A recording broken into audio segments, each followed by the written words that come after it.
Hello, and welcome to today's coverage of the finals of the Play for Russia charity event. Evgeny, how are you today?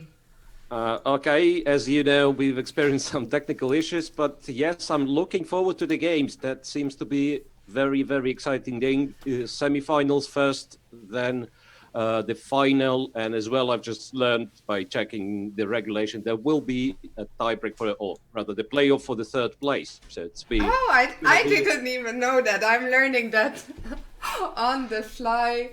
The so it's gonna joys. be a lot of chess. Yeah, it's gonna be a lot of chess. Absolutely. But I think we're starting with arguably the one match that everyone is the most awaiting the most eagerly. And again, no disrespect to Peter, who's played some fantastic chess yesterday, or to Tomaszewski, and they are off. So Sasha, aka Alexander Grischuk, has the white pieces in game one. And he's playing former world champion, one of the main men behind the whole event, Vladimir Kramnik.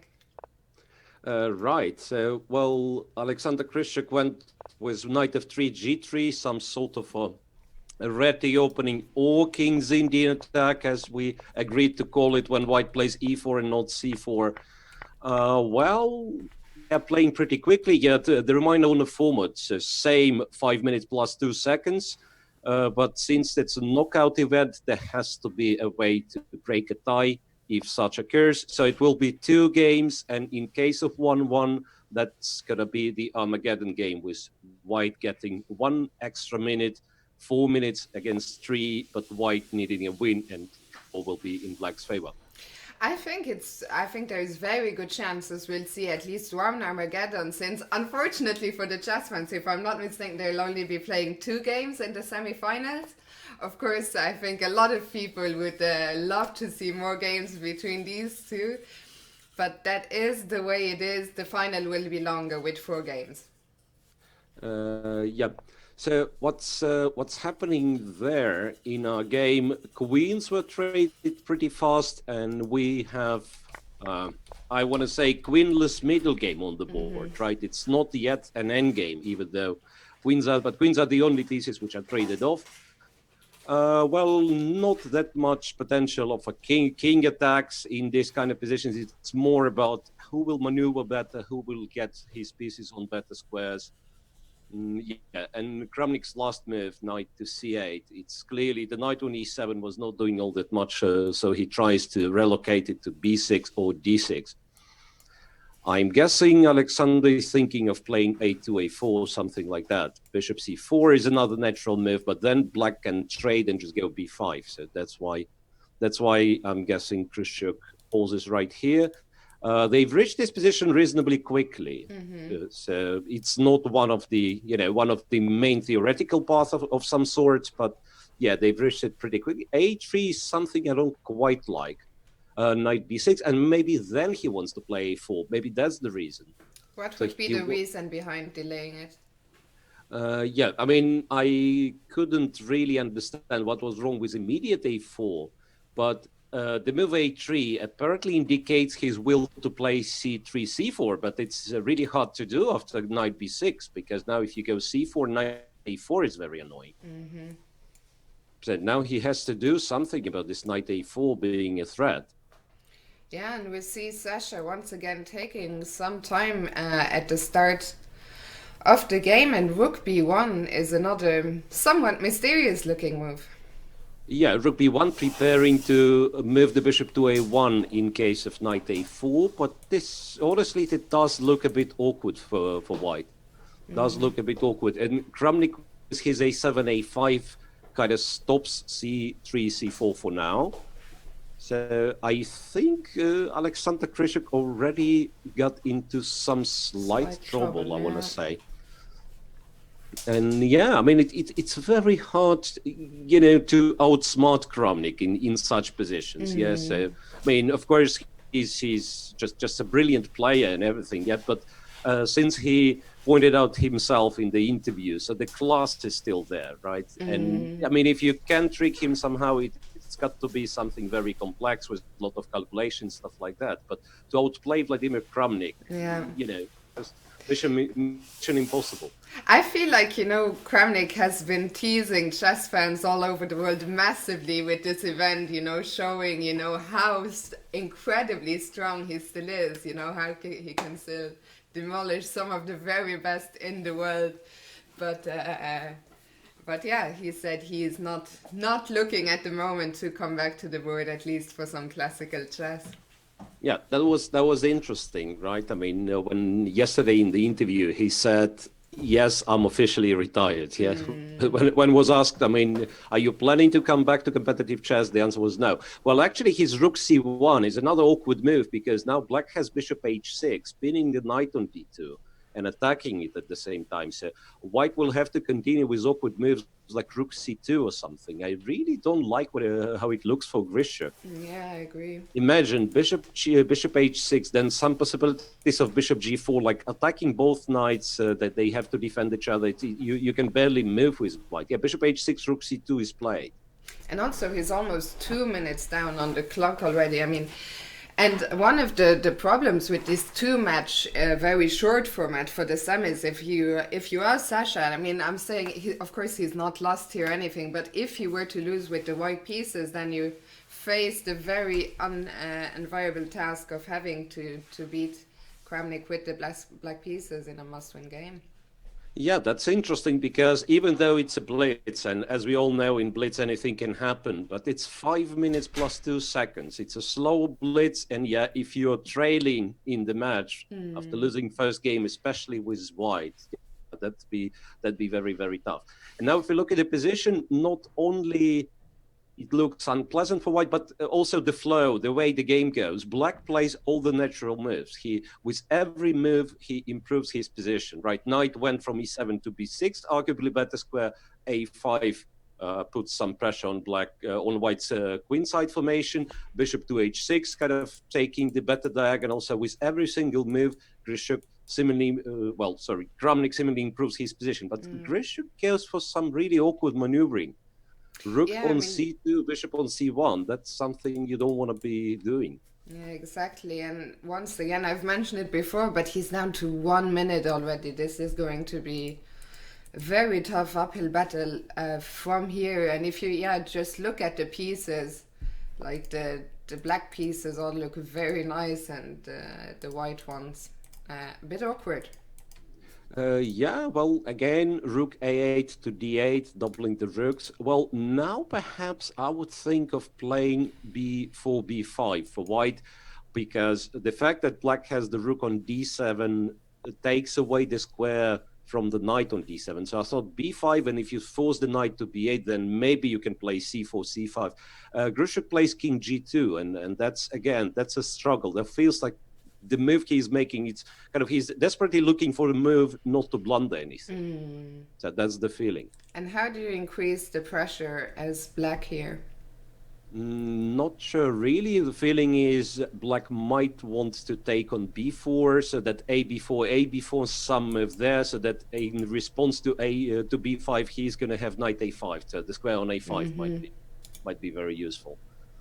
Well, f5 there is also like straightforward f5. I was just gonna ask you about that. My eye is always immediately drawn to the f pawn, and I was wondering. But he plays another preparation move, maybe. Yeah, king to g7, just in case, like if any sort of tactical mess starts, his bishop on h6 will now be defended. So let's say a move like knight b3 won't be played with a tempo. And bishop f1 to e2, right?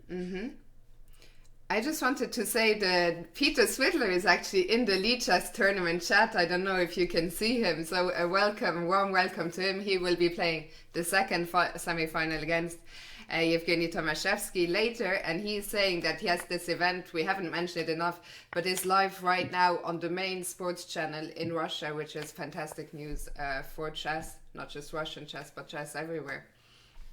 Right, so look what Kramnik has done. Exchanges on b4, and rook from d8 goes back to a8. So a little bit slows himself down, right? So he spent 2 tempo going to d8 and going back to a8. And now with all those exchanges, maybe it gets a bit easier for White. because now what I can see that the knight on c6 is not ideally placed, restricted by pawns on c3 and b4. Yeah, so the knight jumps back to d8. I guess it's headed to e6? Yeah, knight goes to e6. Something very similar, if you think of it, something very similar on material. White having the light square bishop and the knight versus two knights has happened in the second blitz game between those two. That's where true, Grischuk yeah. was trying to press and eventually ended up blundering the knight, if you remember, some knight d5. And the king, yeah, I remember, that's funny. Yeah, so I'm not trying to draw any parallels right now, but you know, yeah, that's a fairly similar position in characters. So. Yeah, and it looks like, I mean, it was looking so promising for black earlier, but now, as you say, the advantage sort of seems to have slipped away a little bit. Yeah, and a move like c5, again, he's certainly trying to get some squares for himself, right? Like either to take on b4, if black's to move, he's very happy to capture on b4. Yeah, by the way, bishop g4 is a fair point. Attacking the knight on c6 and then b takes c5. Yeah, I think Alexander certainly turned the tables. I'm not sure if he's better or anything, but certainly not worse. Maybe he just wins the pawn. I mean, what do you do? Knight on e6 is... Yeah, I was going to say, I don't see how you take care of that. Well, maybe some tactical tricks of some sort, like trade on a2, take on b4, and hope that after bishop e6, b takes c3, your pawn is worth something. But it's not very likely. Knight c6, and there falls the c5 pawn. Knight goes to a4. Yeah, but then knight b3. That's precisely that was my concern. That how does it work for you? Because knight b3 and there is no knight a6. That was important point. Okay, there is knight b5. Kramnik says, yeah, knight to b5 and c3 pawns attacked. If c pawn moves, then there is knight c3. There is also knight d4. So maybe the situation is actually not that grim for him. And also the rook could at some point maybe join via d3. So yeah, how does white... Well, the white's main struggle is actually the time. Now that I pay attention, it's 6 seconds. The Grischuk made his last move in 2 seconds only. Rook c2 to d2, returning the pawn, trying to simplify it a little. Do we capture on c3 or Yep. Knight d5 captures c3, f2, f3. Just blundered an exchange on a2, it seems. Yeah, knight a2, a terrible blunder. Wow. Just like that. I mean, knight c3 how did that rook... happen? He just blundered by playing f3, just missing his rook was attacked. Or... And knight d1 is a nice move by Kramnik. Knight d1, rook a3. I think it's just, complete dominance there. Check, king on g1, knight e3. It's got to be some checkmate. Okay, rook e2 is another nice move. Bishop d5, however. Yeah, maybe should have... he wins. He wins. Yeah. Rook c1 and captures on d5 twice. Yeah, that's game over. That's game over. Rook c3 check, wins on the spot. Rook takes d5. He does it this way around, but it's the same motive. Is going to pick up the rook. Check. Okay, you play king d2 and d6, a d pawn, but it's stopped via rook a3, and that's game for Kramnik. Absolutely. Wow, what a big victory for Vladimir Kramnik with the black pieces. Evgeny, I'll let you talk about the game for 1 second. I'm going to see if I can try and capture the players' cameras. As people know, we've had some issues going into this, so no promises, but I'm going to see what I can do. Yeah, so what's interesting going through the game, and it seems that, no big thing was, when it looked like black was better, or much better, it wasn't, in fact, that dramatic. Yes, all the moments like bishop h6 and so on. Yeah, after rook a b1, there was a certain moment where black... Which move is this? Let me just try. Move 15, after rook a b1, it turns out apparently that the whole idea with a5 happened to be just a waste of time. So rook d7 immediately was much stronger, and black would have been, would have serious advantage. Then tables turned indeed, and somewhere around move 25, and especially after black c5 on move 27, it's white who is better. after, like c5, it's certainly white who is better, up to the moment when there was this terrible move f3 played, and basically just left the rook, just left the rook under attack of black's knight. So that's really, really huge mistake, which costed Grischuk the game pretty much. Absolutely. I don't know. We haven't heard. Oh, do we know at what time exactly the next game will start, Evgeny? Not sure. I think it'll just appear on, the broadcast panel. Okay, so it looks like I have another minute or two to try and find the players. We would really love to show you. Наступай на горло. Okay, so if I mute that. Okay, we'll try. When the next game gets underway, I'll try to show the players as well. Okay, game 2 is already listed, not started yet. The reminders, the semi-finals play one after the other. So that means that next game we're going to see is the second game of this semi-final, Kramnik having the white pieces against Grischuk. Absolutely, yes, and in a must-win situation, as I mentioned. And they are off. Yeah, I know arguing with the chat on Lichess is not the best of ideas, but now I can see people blaming chess players for a low quality game. See, I would not be that critical. I mean, check yesterday's game, yesterday's day. That was just impressive, quality wise as well. Yeah, okay. I mean, that's game 1. It's sort of a warm up, and regrettably, that's a semi-final, so the stakes are quite high. Well, speaking of high stakes, there is no difference in like prize money. All the prize fund is equally shared between 8 regions that players are representing. And so, well, you win the tournament, it doesn't mean anything in monetary sense. I think what Grischuk was saying yesterday, if I'm not sure, is that they can choose some of the charities that the money will go to, right? I thought it was actually very interesting what he said, how he had chosen a charity that supports homeless people. And it's great to see all these players, so involved, and also to say, the sports result is secondary, but really the main thing here, is to help people. And so much money was raised, over $330,000.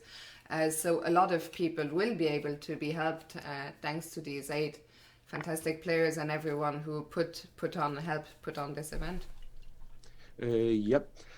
Okay, so what's happening in game 2? In fact, I would not be that unhappy being Grischuk in this situation. So at least he's got some play, he's got some position which is not completely sterile. So you can play. I mean, there is some imbalance in the center. Yeah. Well, typically white kind of is slightly better in those situations because it happens to be that his black's d5 pawn is somewhat weak compared to white's. Say white's backward pawn on e2 is not that much of an issue, but still the position is unbalanced enough so that you can hope to get some play. Unlike, say, some Berlin with rook e1, where you just like doomed to swap all the pieces, agree a draw with black pretty much. And the chat Oriel is saying he expected Sasha to play something still more sharp. Yesterday, for example, we saw him play the Dutch. How do you evaluate this as a choice for a must-win game? Well, Peter Svidler actually made a valid point in the Lichess chat. Yeah, exactly. Guys, behave yourself. So bishop f4, rook to c8, prepping some knight c4 jump, I believe. Even though it might cost black the b7 pawn, but it's not. It's not. Not the moment where you care that much about your pawns, right? You desperately need to organize some sort of a mess and then trick one of the great players, Vladimir Kramnik. You have to trick him and outplay him in such position. h7, h6, well, I mean, just in case, I'm assuming. And queen b5. Queen b5, just like that. Target the a5 pawn. So there is some awkwardness in black's position, namely the knight on b6 being somewhat in the air, right? So, well, you can't really move the queen that easily. That's why I wanted to jump to c4, even possibly with a tempo loss. So now a5 pawn is attacked. If bishop goes to b4, I assume knight a2 is what should be bothering for black. And it's not so, it's very difficult to find a move to deal with this. Yeah. So that's what I'm saying. So apparently you have to go for some sort of knight c4 and just, mess up the position and hope that it works for you. Knight c4, knight takes c4, and possibly even take with the pawn, even though I presume the objective evaluation of this position is that white is much, much better. You drop b7, but you attack b4, and who knows what's happening there.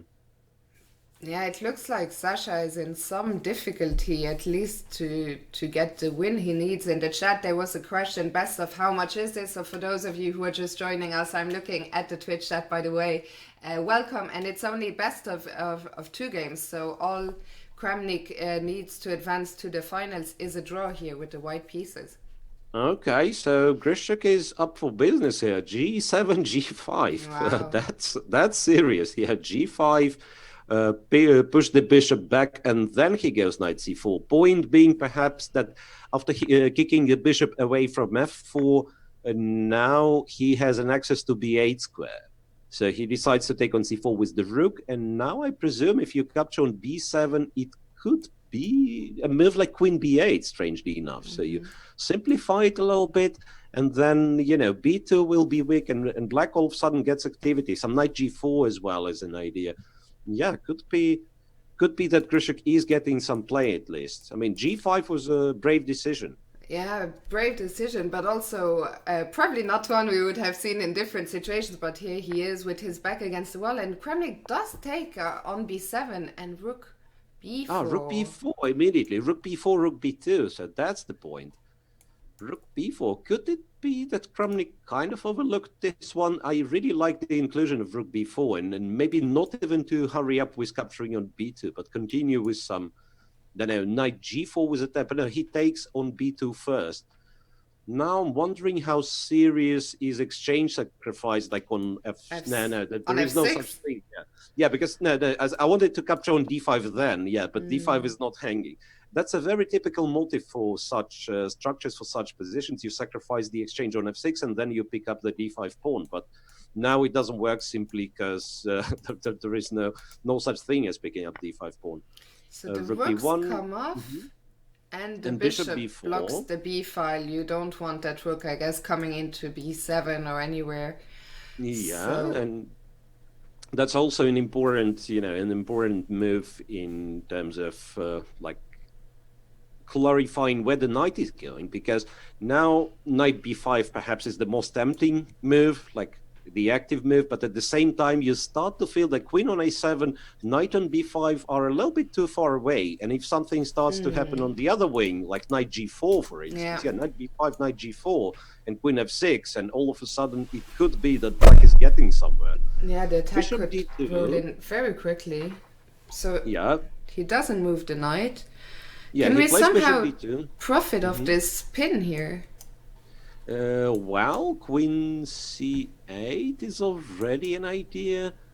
Queen c8 hitting the knight also, well, maybe having some bishop h3 intentions, but in this case, white, I presume, plays rook c1, right? Yeah. So rook c8, rook c1, and Sasha is taking some time here, but this match they are much more closely matched, and he decides on rook e8. Yeah, rook e8, why not? After all, that's a semi-open file. Yeah, well, I tend to forget that, it's not only the C and the B files that are open, but also... But here's another semi-open file, rook f1, looking down the f file. Yeah, king to g7, just to make sure that everything's protected, and also like avoiding some tactical motives was possible. I don't know, knight d5 somewhere, like, open the discovered attack on the bishop, and maybe some knight f6 with a check. Yeah, queen a6. So king g7 is a solidifying move overall. Looks nice. queen to a6, back to d3. So Vlad tries to return the queen back into business. Yeah, I think we are going to see very soon some action on the king side here. I don't know who is better placed. I guess the black king is a little bit more vulnerable overall, though. Yeah, it really depends on, that's what I was looking at. Like, is it bishop g4 or possibly even take on c3 and bishop g4? So basically you give away a pair of bishops, you're very likely to drop your a5 pawn, but at the same time you're getting control over the light squares and also, that knight e4 and try to get to the enemy king. That's a nice maneuver in there. Rook to e6, so that the knight on f6 is protected 100 times, and bishop h5 to g6 to control e4.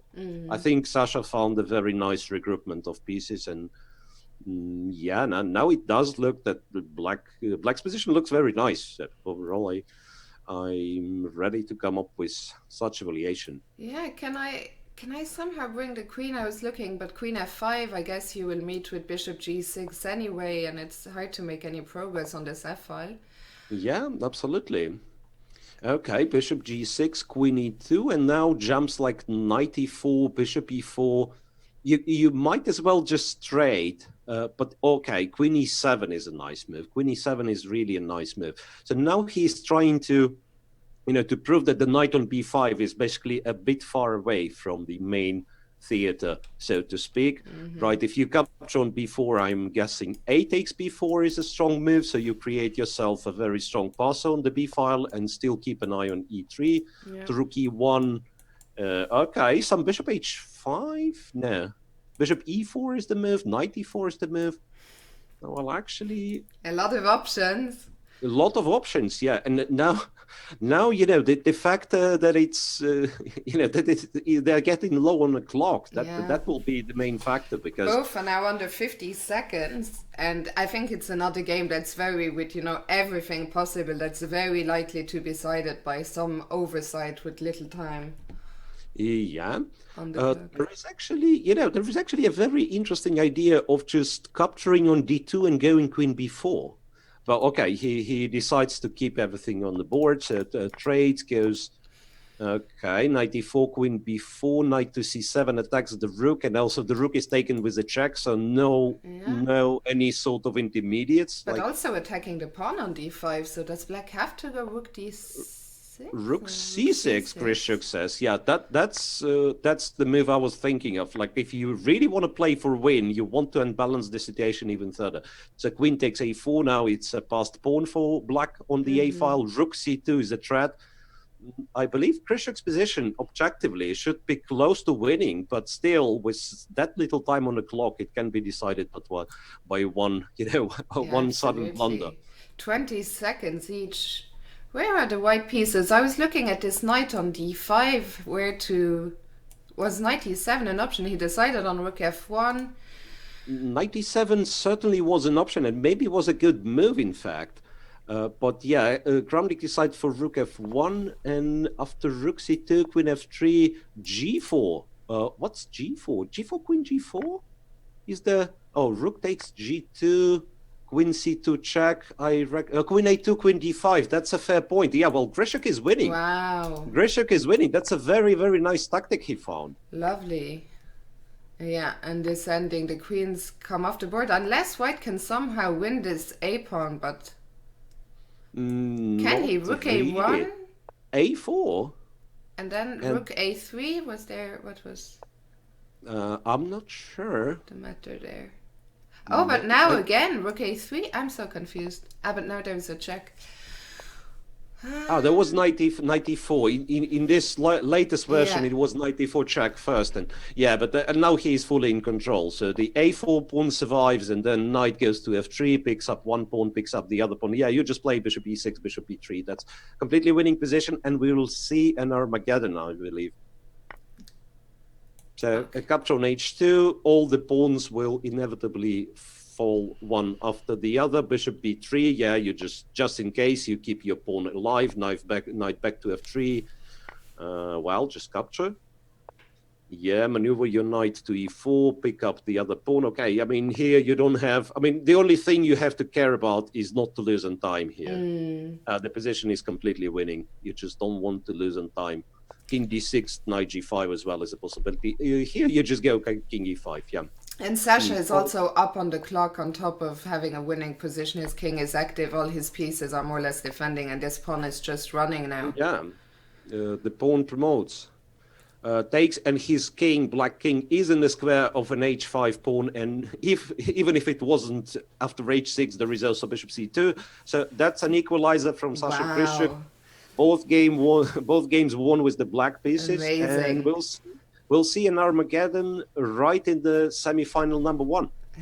Incredible. So remind us, what is going to be the time control? Also, I read earlier about how they are going to decide the colors, but if someone could write it out again for me maybe in the lead chess in the Twitch chat, that would be great. And it's going to be it's a historical moment for lead chess because it's the first ever Armageddon game played on lead chess. Okay. So, well, the thing is, I don't know what kind of a coin flip will be used. So typically, you know how it happens. So it's a coin flip, and then whoever wins the coin flip picks up the color. I do know what the time control is. White is getting 1 extra minute. In our case, it will be 4 versus 3. And there will be an increment starting from move 60. Evgeny, sorry. Yep. Sorry, yeah, no, I'll let you finish, and then actually I just read up about the colors. Okay. So it will be Kramnik who picks because he came first in the qualifying event, and if we have so that's right. The way they do it. Right. I've actually read it in the regulation, but I've mistakenly thought it was about picking the color in the first game of the semi-final, which of course, like in the hindsight, is nonsense because you still play, you play the return game with the other colors. It doesn't give you any advantage basically to choose. Well, I guess it depends. It's almost like in football when you decide which side do you want to play on first, do you want to have the slight advantage of the home crowd in the first half or the second half? So you could make a case for that, but yeah, I think it was about the Armageddon, and I also had misread it. So Kramnik's going to pick the color. That's interesting what he's going to pick because there are 2 different schools in picking the color for the Armageddon. Some people really value 1 extra minute and say draw is still very, very unlikely result when it comes to blitz chess. Well, other school is just to pick black because black is solid. You have draw odds, and as well, sort of some additional pressure is on white. Right, so with black, you do what you normally do. You try to equalize, you try to play decent moves. And white, if especially if the game doesn't go your way, at some point you think, oh well, and I have to win it, and I have to win it, and and it kind of adds some stress, and you end up playing bad moves. Evgeny, Kramnik chose black. What do you make of that decision? Yep. Kramnik chooses black, and I have to tell you, 3 Armageddons that I've played and won. I was not involved in that many, but I've played 3 in my life only, won all 3, and all 3 times I was black. And just to let the people who are watching know, the clock will update after the first move was made, which is just now they are off. So, Sasha, and what did you say the time control was? Is there a 1 second increment? No, it had to be what I've read in regulations, and now I think it's different. What I've read in regulation, that the increment should have started from move 60, but now apparently they add increment immediately. There is no way, I think, on any website out there to set this up to add the time after a certain amount of moves. So I think they had before today, and it looks like there is even a 2-second increment. Yeah, that's certainly 2 seconds. It's just that in regulation that I was reading, and that those are the official ones in Russian. They were changed. I'm just reading in the chat that the regulations were changed, I guess, before the finals. So we're being tricked, Evgeny. Oh yeah, but then this extra 1 minute might not be that much of an issue if you play with an increment. You just keep, those of you guys who are constant participants of Internet Blitz, you know, there are amazing players who basically don't need this base time. The 3 minutes are not that relevant. It's just you have your 2 seconds of increment and that's it, right? Does that to you make it more does that make it more surprising, like with the increment, I guess? But I think it's probably something the players thought about overnight when they learned, you know, there will be this 2-second increment. I'm sure that Kramnik didn't just 5 minutes ago started thinking, you know, oh, what am I gonna do? I'm sure this was a decision he took overnight. For me, it's somewhat surprising, but then again, what do I know? You mean he's a decision of picking blacks? No, but that's you know, that's even makes it more understandable, so to speak, because with the original idea of the time control, and that's the time control which is used in all the knockout events, I believe, for the Armageddon, you start adding time after move 60. Then black has to survive 60 moves having 1 minute less. But with the increment, you're absolutely correct. I was not thinking clearly, and indeed this would make it a lot more likely. I think probably in every Armageddon we'll see today, I would be surprised if the player who can choose ever chooses white. Yeah, so I think knowing that platform doesn't support it, I mean, it could be that more fair would be just to do, you know, to flip a coin basically and just like just drawing of lots, and that's it. Because now if you give someone a chance to pick, we'll see. Of course, it's not given, it's not 100%, but I'm guessing everyone's gonna pick black. Yeah, and so Chess Press, I see in the chat, is asking why could Kramnik choose? So the way the players decided there would be no coin flip is just whoever finished higher in the qualifying event would get to choose. So that means for this semi-final that was Kramnik, and for the next semi-final, if that also ends in a 1-1 tie, it will be Peter Svidler who will get to choose. Okay, let's look at the game now. So Sasha, once again in a must-win situation. 2 times in a row, right? So that's very, very typical position for what's called TMB, Tatakova, Makagonov, Bondarevsky. Sorry for shouting out all those games. All those names. H6, B6 system in Queen's Gambit declined. However, in our position, it was a little bit of a twist because white has the knight on E2, while typically it is on F3. Not sure if it matters all that much. So as you can see, white managed to achieve quite a lot on the queen side, well, grabbed a lot of space, certainly has the initiative, now can trade on b6, go rook a7, can try to pressure on b6 pawn by going knight a4. That's also very typical. Basically, you try to provoke b5 and then install the knight on c5. Yeah, so a takes, rook this is all a7. on the board, yes. Yeah, rook a7. Black, however, gets some of his pieces around the king side, right? And then if he gets a chance to shift, say, the rook over the 6th rank, he might as well get a very, very serious chances on the king side. I was just going to ask you, actually, it's very rare to see these knights on h5 and g5. They were slightly weirdly placed, and now we saw one jump back to f6. What are the ideal squares? I guess e4 must be one of the outposts you're looking at. Yeah. I think that's kind of the key square in all the call spots, right? If white can prevent black from jumping to e4, or like under favorable circumstances, that's good for white. If black can install something on e4, it's good for black. By the way, Kramnik's last move, bishop to c8, it was an idea of capturing on h3, right? Bishop h3, gh3, knight f3 check, and Grischuk, of course, stops it with knight jump to f4. Yes. So keeping an eye, and of course, like if there was ever any chances for perpetual, Kramnik would go for that. Let's remind everyone, this is the Armageddon. So black has draw, odds draw will be enough for Kramnik to advance to the finals. Yeah. So knight e6, knight c3 to e2, and then capturing to f4. In exchange of one pair of minor pieces should be in white's favor, because his trumps are a bit of a more positional, so to speak, right? So achievements on the queen side, and then the fact that you've exchanged one pair of knights does not harm your chances all that much. For black, with every single exchange of the minor piece, it's getting harder and harder to make substantial progress on the king side. So rook to c1 perhaps, or Yeah, I rook to was c8 just first? Yeah, thinking that as well. I was looking at this pawn on c6, see how I can attack that. Defended by bishop e7, and here comes b5.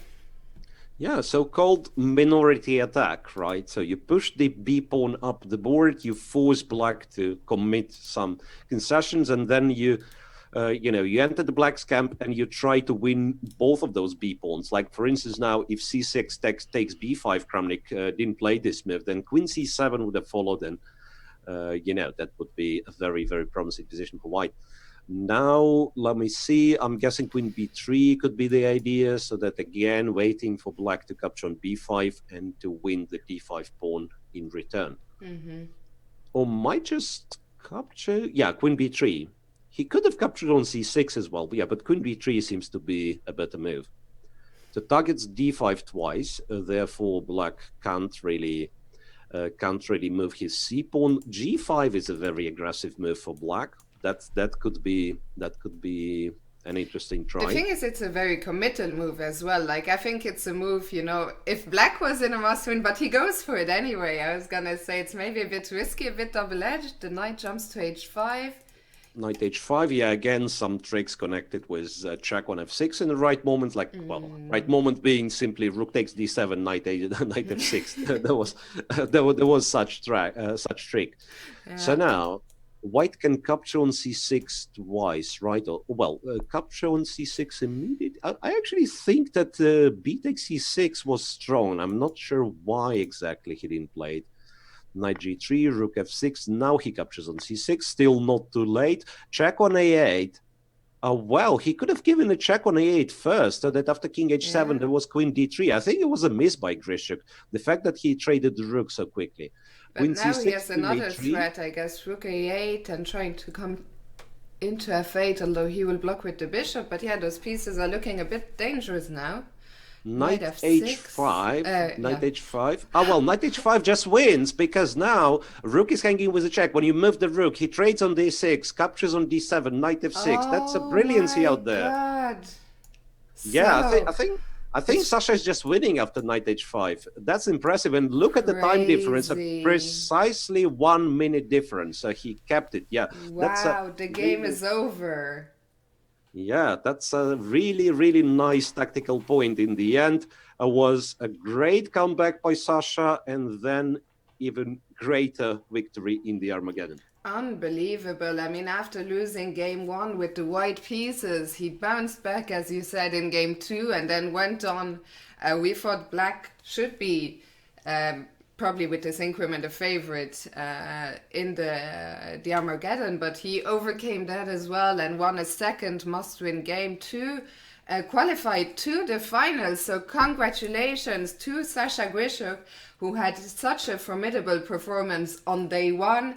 Then yesterday was a tough day for him today. The first game was tough, but he bounced back in the best of ways, and he's true to the final. So congrats to him.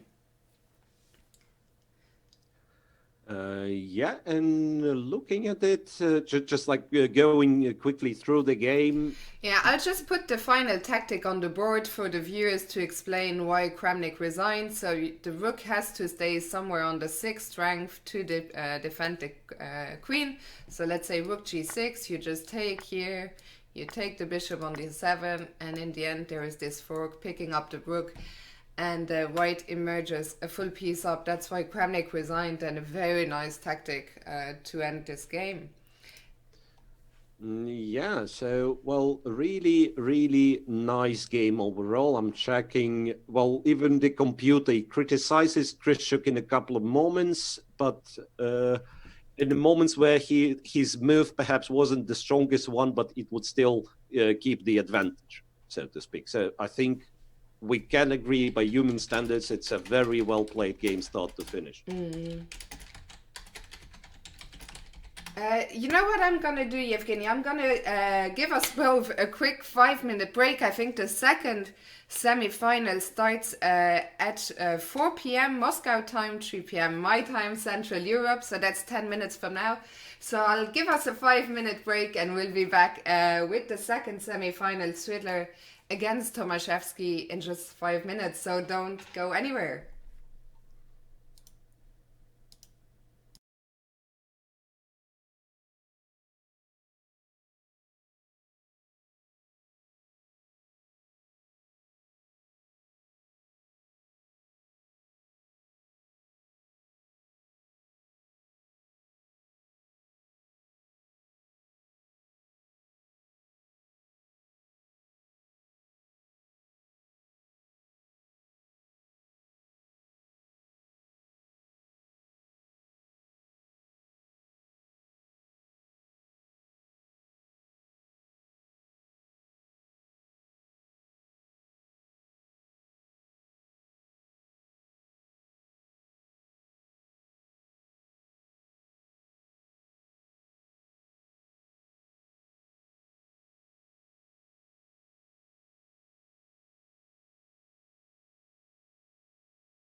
And welcome back.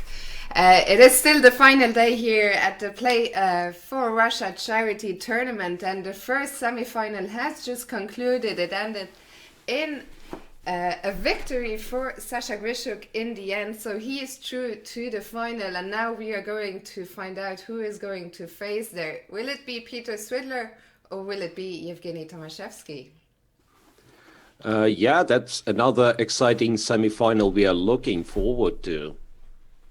Yeah, what is your expectation? I was surprised to see Peter Svidler so active in the chat, you know. I thought he might have more important things or bigger things to do.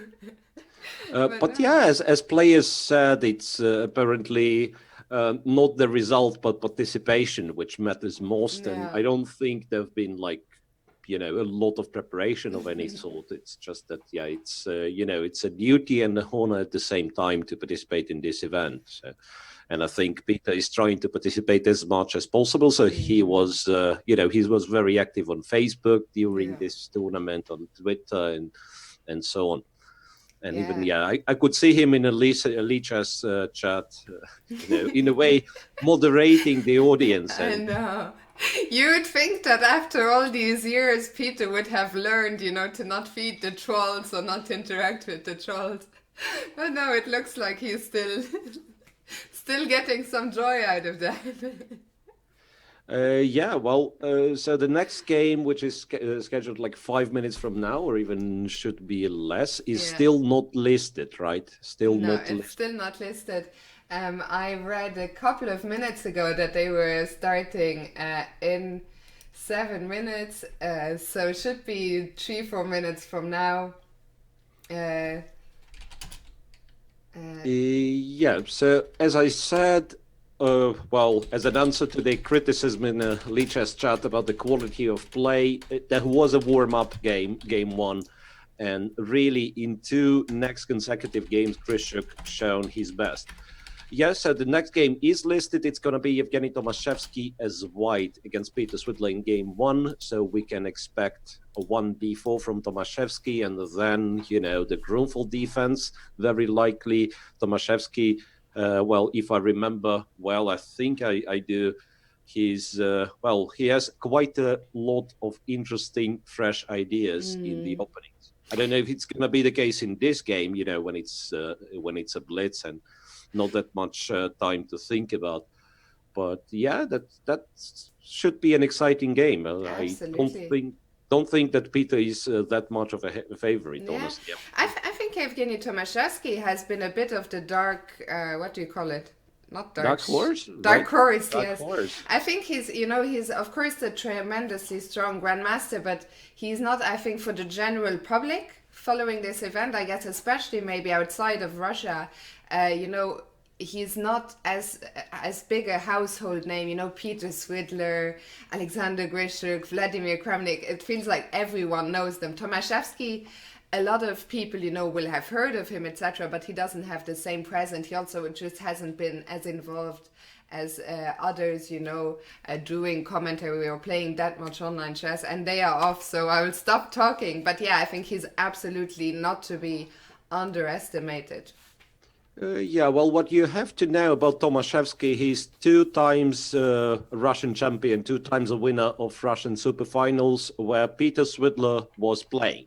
So that's kind of says enough, right? And Peter, let's not forget, is 8 times Russian champion. Which is simply like such an incredible achievement.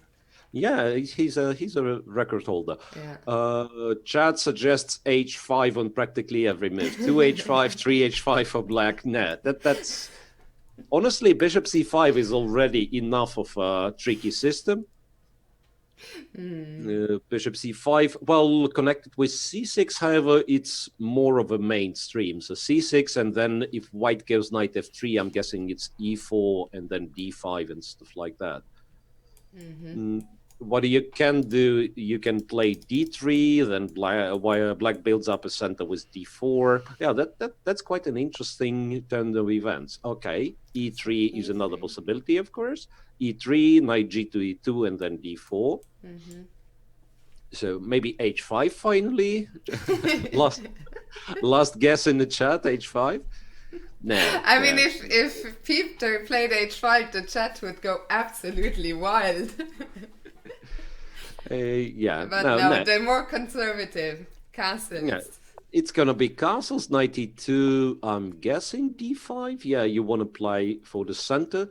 d5, c takes. And then, okay, c takes, knight takes. That's interesting. That actually is interesting. I didn't expect it. Not that it's any bad, but c takes d5 looked much more natural, right? Well, Peter's concern could have been that after cd5, white plays d4, and then after ed4 captures with the knight, right? So black ends up having an isolated pawn on d5.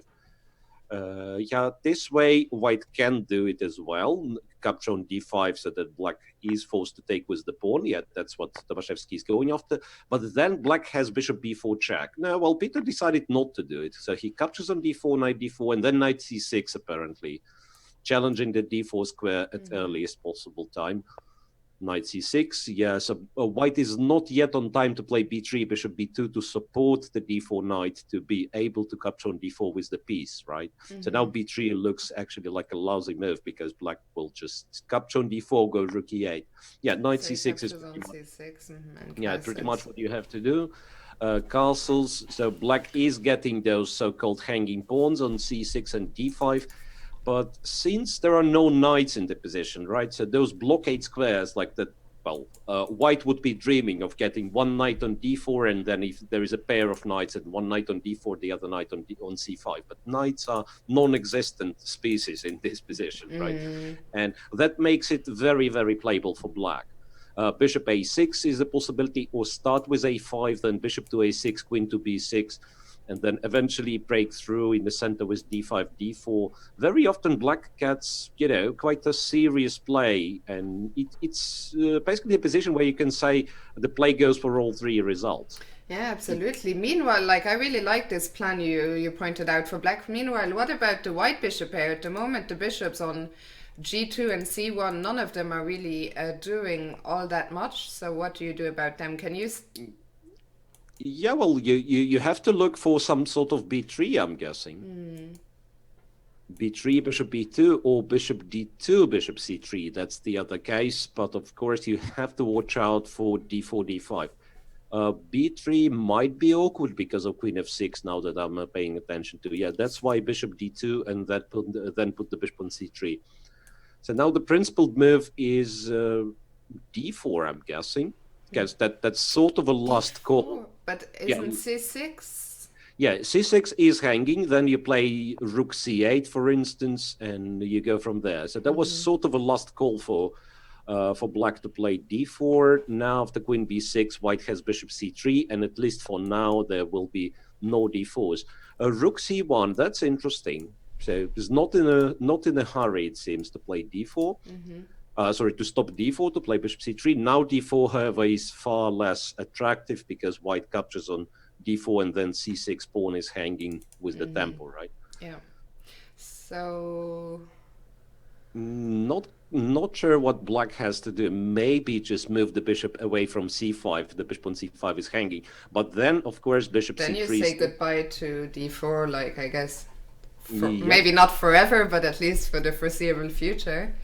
Yeah. Bishop e7. Now perhaps you switch to more, let's say, more conservative play. Rook f to d8, rook a to c8, push c5 if the opportunity presents itself, and only then go with d5, d4. And white, meanwhile, puts the bishop to c3. That bishop is now looking a lot better than it did on c1 a couple of moves ago. Would white want to try and trade queens with queen d4? Or yeah, queen d4 is an interesting move. I actually thought it was a legit way of continuing the game. Queen a4, however, is also quite clever because bishop a5 is a threat. In some cases, shifting the queen to g4 if the bishop from f5 leaves, or queen f4, let's say. And one more thing to this position, e3, e4 now can be the move. Like say after black going a5, there is an idea for white to play e4, swap the center, swap the light square bishops. Yeah, what we are about to see if Tomaszewski will go with a 3e4. Can he meet e4? Can black play e5 there? You mean d4? e4, d4? Yeah. Yeah, a5, rook fd1. Yeah, okay, still prepares for e4. I'm guessing, yeah, I mean, if you play e4 as white and force black to take, then the situation in the center clarifies, and white is just having somewhat better structure for no particular compensation for black. Now again, queen d4. Well, queen d4 actually leads to a pleasant position for white. Queen d4, you pretty much force black to take, and then bishop takes d4, right? Yeah, and then maybe put the bishop even on c5 or stop c5. And it just looks like white has more space, and also still the hanging pawns, I guess, could be a weakness at some point in the future. Right. After rook d2, he's prepared to meet c5 with rook d1, but this might be a little bit awkward at some point. Like if black starts breaking again. I mean, it's all the time you should be looking for like d4 break, literally everywhere.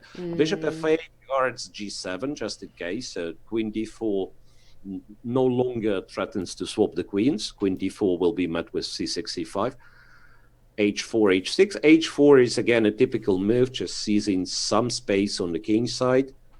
And then, well, I think it was Botvinnik to come up with such plan that at some point g4, g5 all of a sudden, even though the position was a little bit different, it was the isolated pawn on d5, and very well known principle of two weaknesses, right? So you press somewhere in the center on the queen side, and then you need to open the second front. And I think it was like one of the Botvinnik games when he came up with g4, g5. It might still be the case there. Peter goes with bishop b4. I wonder if he's planning to swap the bishop himself or just wait for white. Yeah. And then I guess he would love to capture with the a pawn or with yeah. If bishop b4 played, then of course a5 takes b4 is a good move.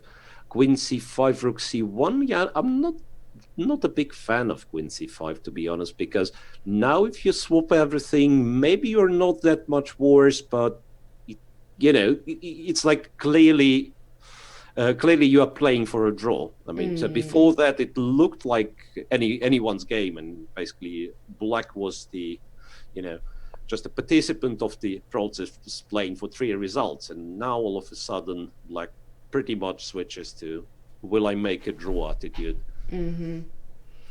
So what do you do? There's still the standoff about who is going to exchange those bishops. I guess Black is still waiting for white to take, but white is saying, I don't want to do you that favor. I think you can play a3. a3, a bishop takes and take with the queen. Oh, and here's e4. He decides to go with e4. Yeah, makes sense as well, since there is no d4 move, and a capture on e4 would mean, precisely as I described, it would mean that black just left with somewhat worse pawn structure.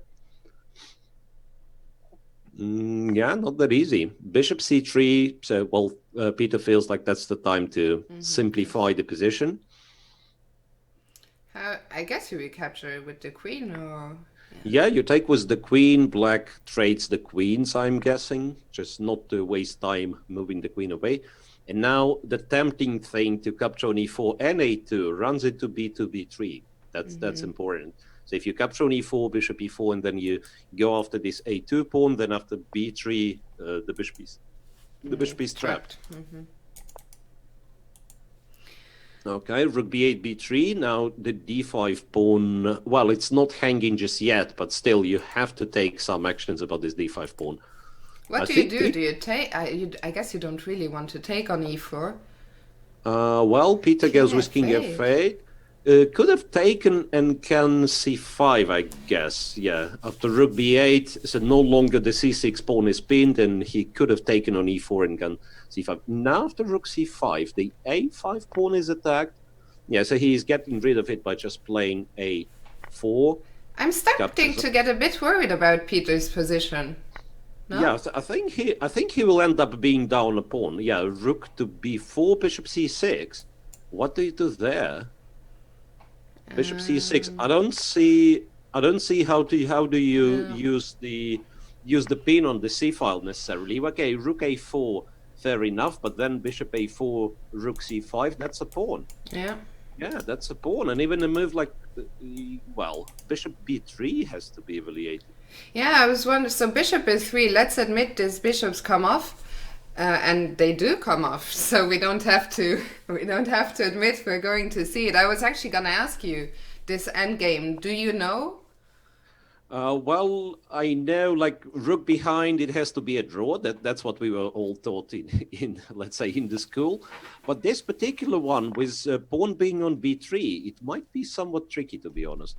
Yeah, now, for instance, white has a very serious strat. f3, g4, and then rook guards all the weak pawns, and king is marching towards the queen side. I'm actually looks like that's what's happening, yeah? Yeah, Peter might have misplayed it. And then, okay, rook e3. King d4 check, then king c4. Now the king is cut off from the king side. Yeah, king c4, and then king supports the pawn. Yeah, well, king b5. Rook c3 is good enough, but king b5 was the move as well. Yeah, b4. I guess Peter's position is very bad, in fact, because now his counterplay doesn't help really. You just go b5, b6. Yeah, that's absolutely winning for Tomaszewski, and that's a nice tactical game. Yeah, king c6 just wins. Yeah, king c6, that's pretty much so-called Lucena position with the b pawn, with the knight pawn, right? And f3 and Peter resigned. Yeah, f3 and g5 make no difference whatsoever. So wow. All of a sudden, Peter got himself first in an unpleasant position, and then moves like, moves like a4, for instance. I didn't really like his a4. a4. Yeah, when rook c5 was played.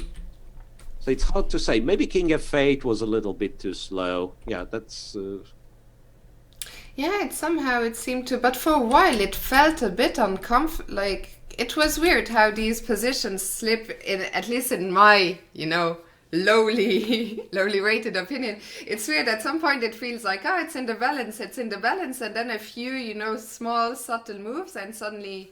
one side is firmly in charge, and it happens so quickly. So what do you think? Do you think that king f8, you think, was a bit too slow, or? Yeah, well, the moment when he played king f8, well, the move, in fact, is not criticized by computers. I'm not sure if what I'm saying is right, but it looks like the moment he played king f8, just a second, let me find it. Yeah, because that's I think we all switched away from the game for a second, because I think that's Lichess who have just re-uploaded the games from the first semi-final. I saw there were a few of you people in the chat asking where to find the games, so they are back here now.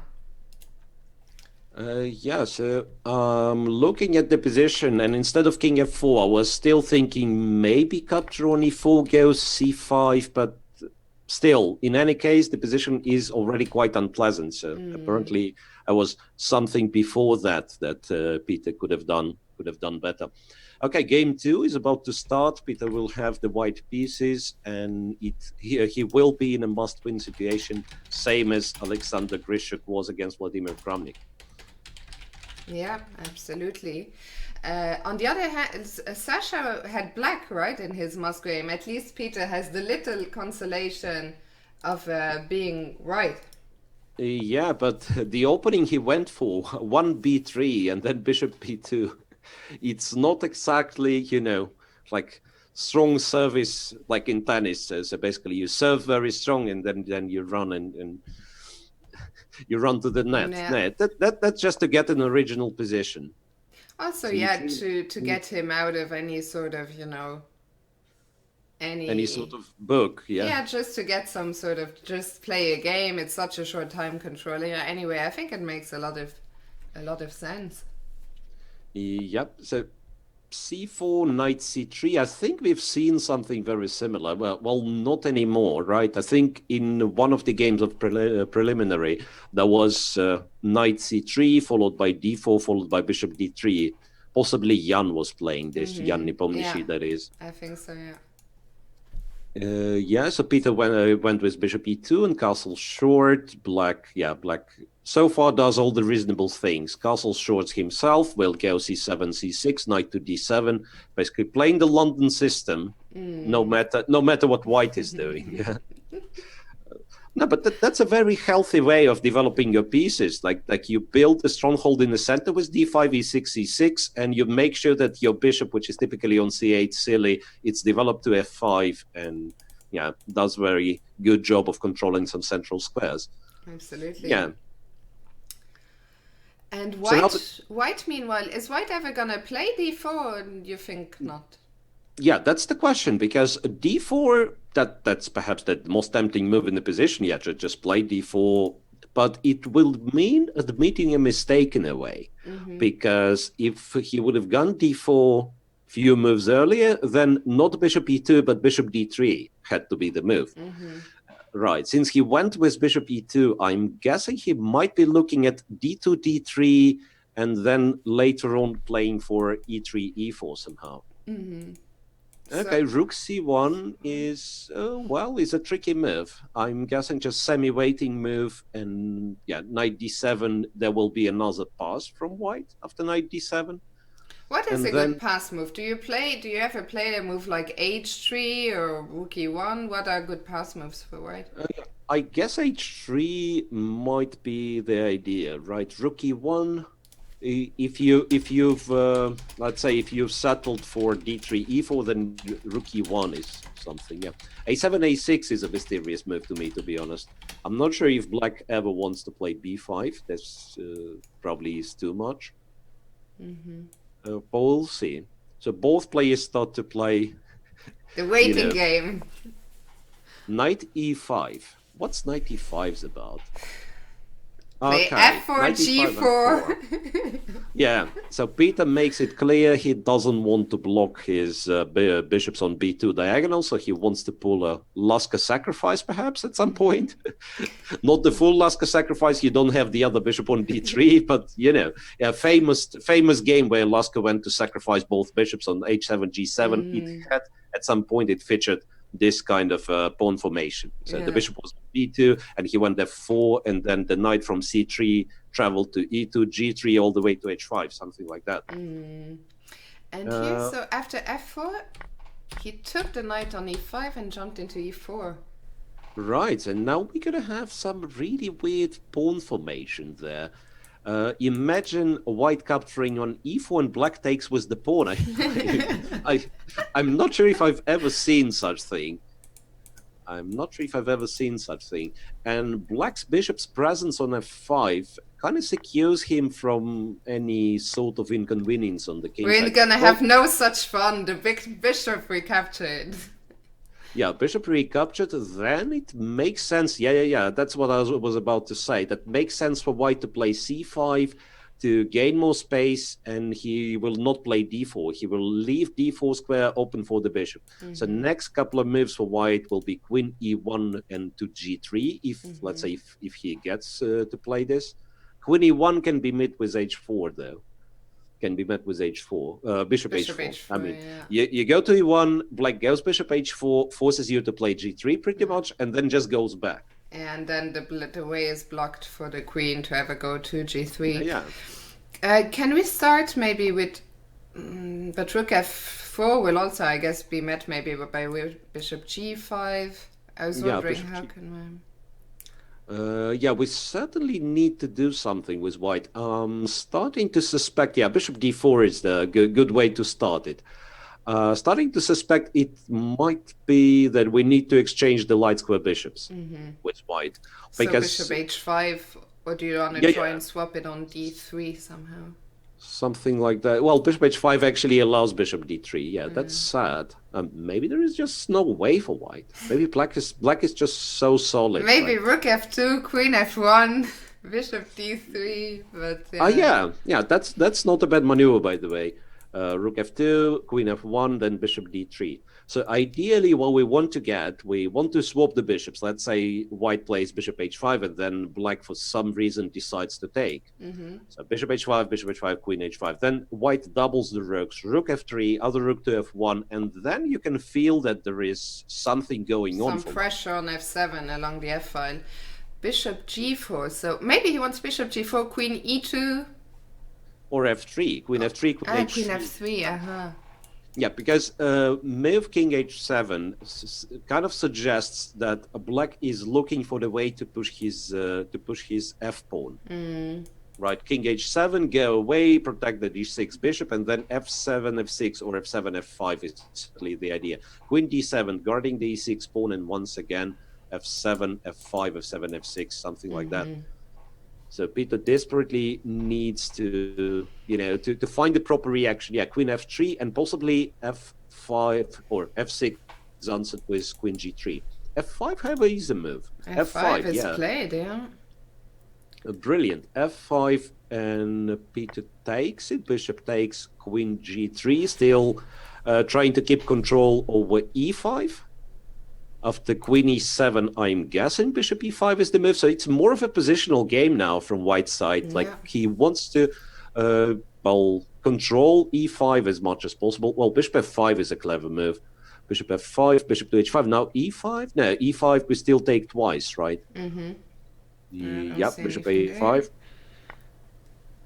Bishop takes on d4, e takes, rook f6. And now white has the access to e5 square, but his d pawns are doubled. That's not easy for white again. Both sides doubling the rooks on the f file.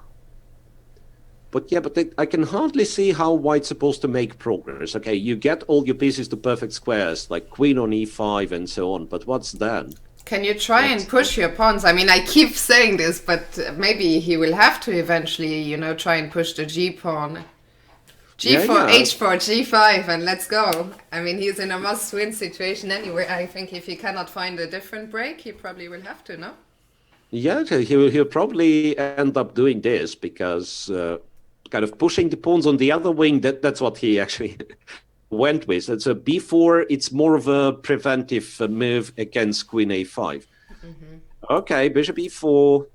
Inducing some trades, d2, d3, but then the position is getting too simple. I'm afraid Peter will not be able to. I'm so surprised to see this move, queen d6, inviting a trade.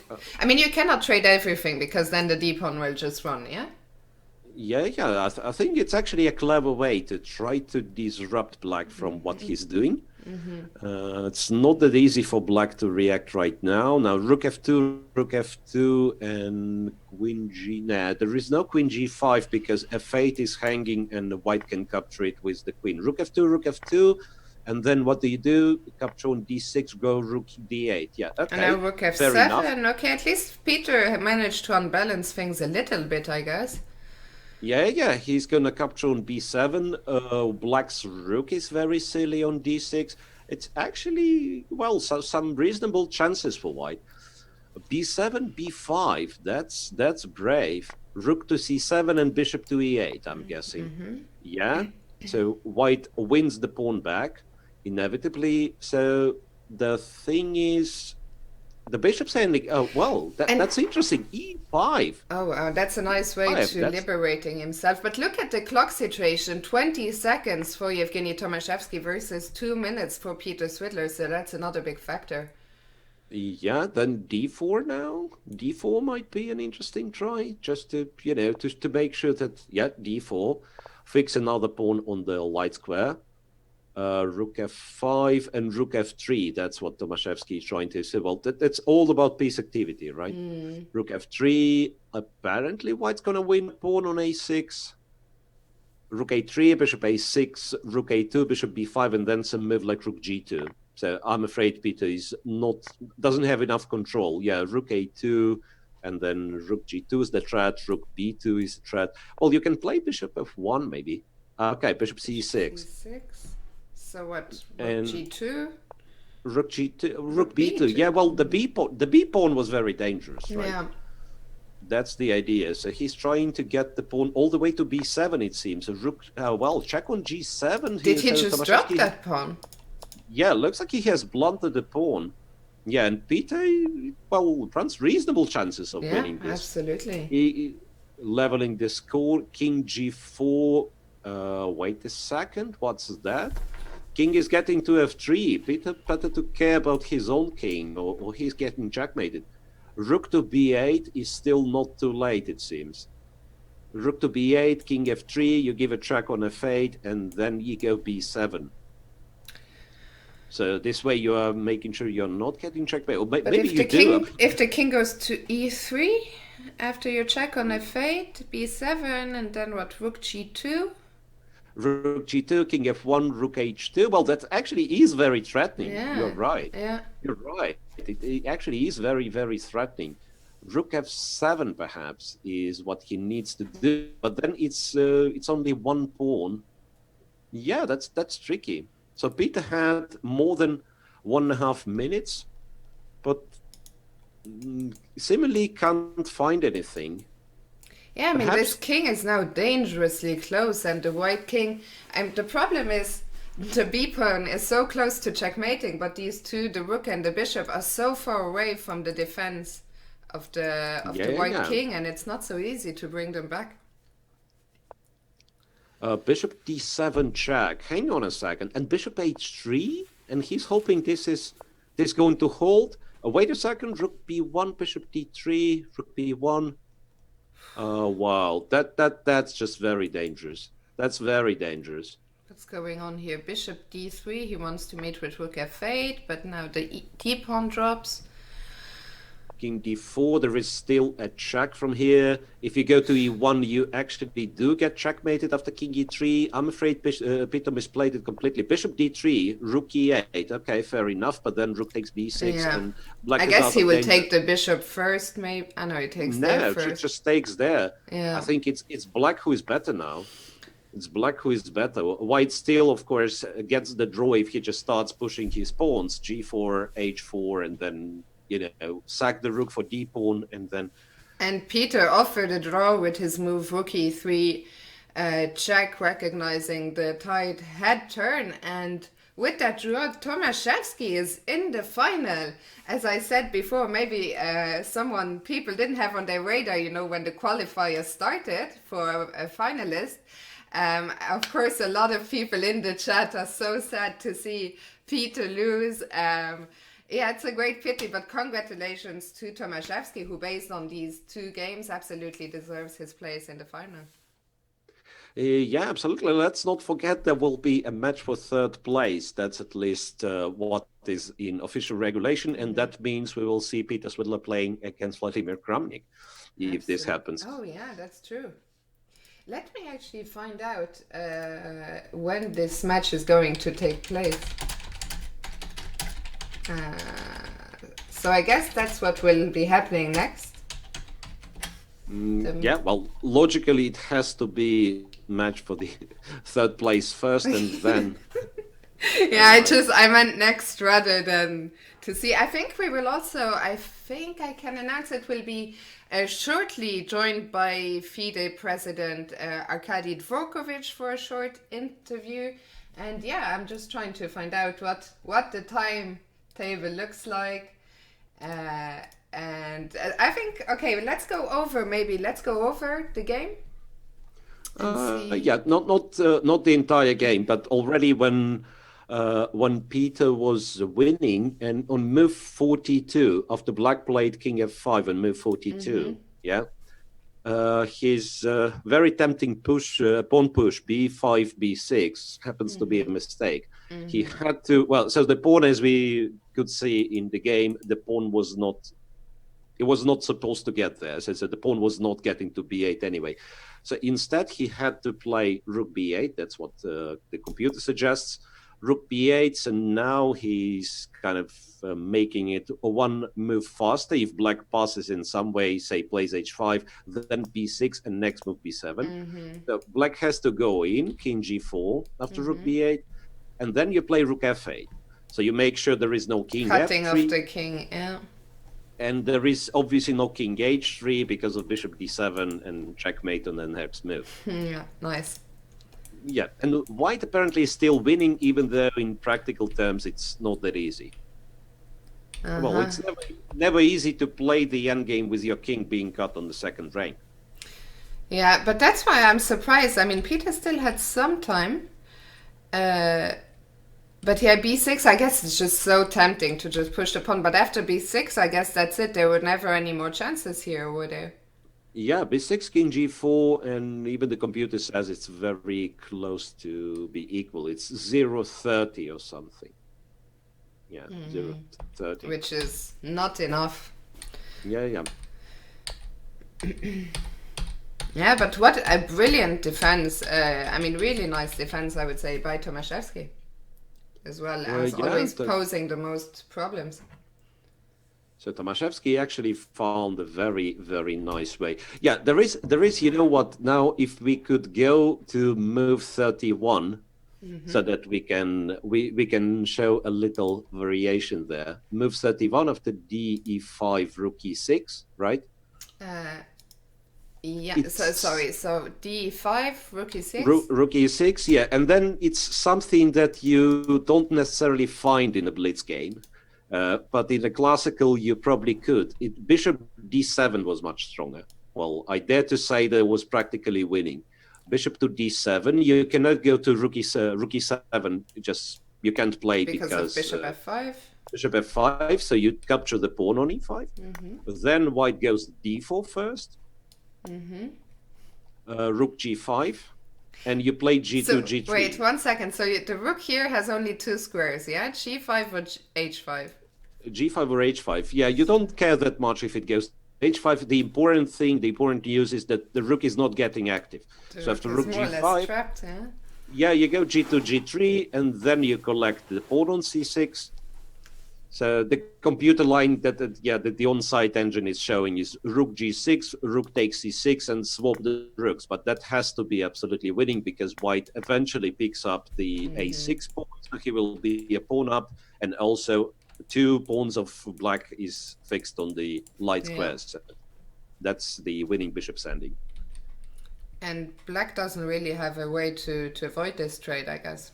Yeah, I mean, he can keep his rook on g5, but then you just collect on c6 with the rook, you take on a6 with the rook, you still pawn up, and the rook on g5. So that the main point is the rook is not penetrating to what we've seen in the game, rook f3, rook a3, and so on. So that was... But again, I mean, move like bishop d7, you pretty much never find in the blitz game, but that's too advanced, so to speak. Yeah, but a lovely move, bishop d7. And so after that, after he took on c6, is there anything else there? Rook e5, d4. Yeah, he was still playing reasonably. I mean, everything was correct. Black shouldn't have blundered the g7 pawn, of course. When they got to say move 40, move 40, for instance, after rook b7, king g5, of course, it was too much. So black keeps the king on f6, let's say, and that just gives checks. Perhaps black's position is holdable. After he lost the second pawn, then we figured out, it was winning for white, and then Peter erred with this b6, after which it was a draw. Yeah, very nice. Okay, so there's a question in the chat from... Thank you, and I'll let you answer it, Evgeny. How big a favorite do you think Sasha is in the final, if at all? How big of a favorite Grischuk is against Tomaszewski? I'm not sure if there is like personal dynamics between those two, because that sometimes is also important. I would go with Grischuk. I mean, if you force me to bet one of those players, of course, I would go with Grischuk, simply knowing that he has more experience as the blitz player. 3 times world blitz champion, if I'm not mistaken. Right, and especially with online blitz as well.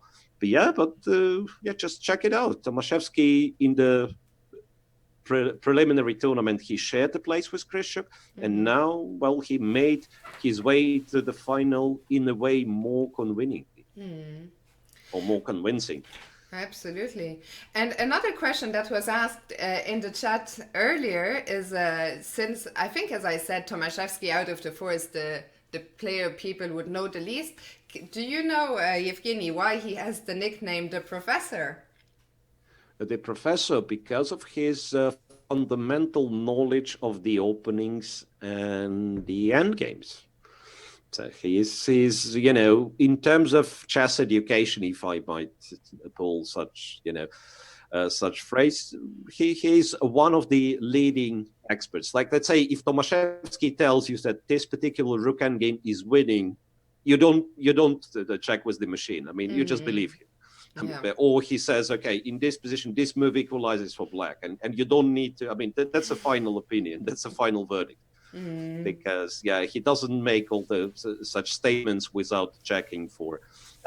Speaking of Tomaszewski, remember the fun anecdote? I think we have time to discuss, I think right? so too, yes. Okay, so I was coaching back then in 2015. I was coaching Turkish national team. And there was one of the players, Alexander Ipatov, who had to play against Evgeny Tomaszewski. I think it was European in the European Team Championship. Yeah. European Team Championship. Ipatov went for some very complex line with black, got outplayed and lost. And then, the discussion after the game. Ipatov goes like, I checked this position with computer for a couple of hours, and I thought black was doing okay. Tomaszewski says, I was checking this position for a couple of weeks with the computer, and I came to the conclusion that computer was wrong. Okay, that's Evgeny Tomaszewski. That's why he's called professor. That gives you an idea of how good he is in the opening theory. That is a fantastic anecdote, and I think it gives some personality, some to the character. We just see him behind the screen here, but yeah, it's a great story. I really like that one. Yevgeny, you know what I'm gonna do? I'm gonna take us to a break for another just 2-3 minutes while we try and find out when we will be joined by Arkady Dvorkovich, but it will be very soon. Don't go anywhere. And I'll try to see if I can today sort out our guest interview with the camera. So don't go anywhere. We will be right back.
Okay, and we are back.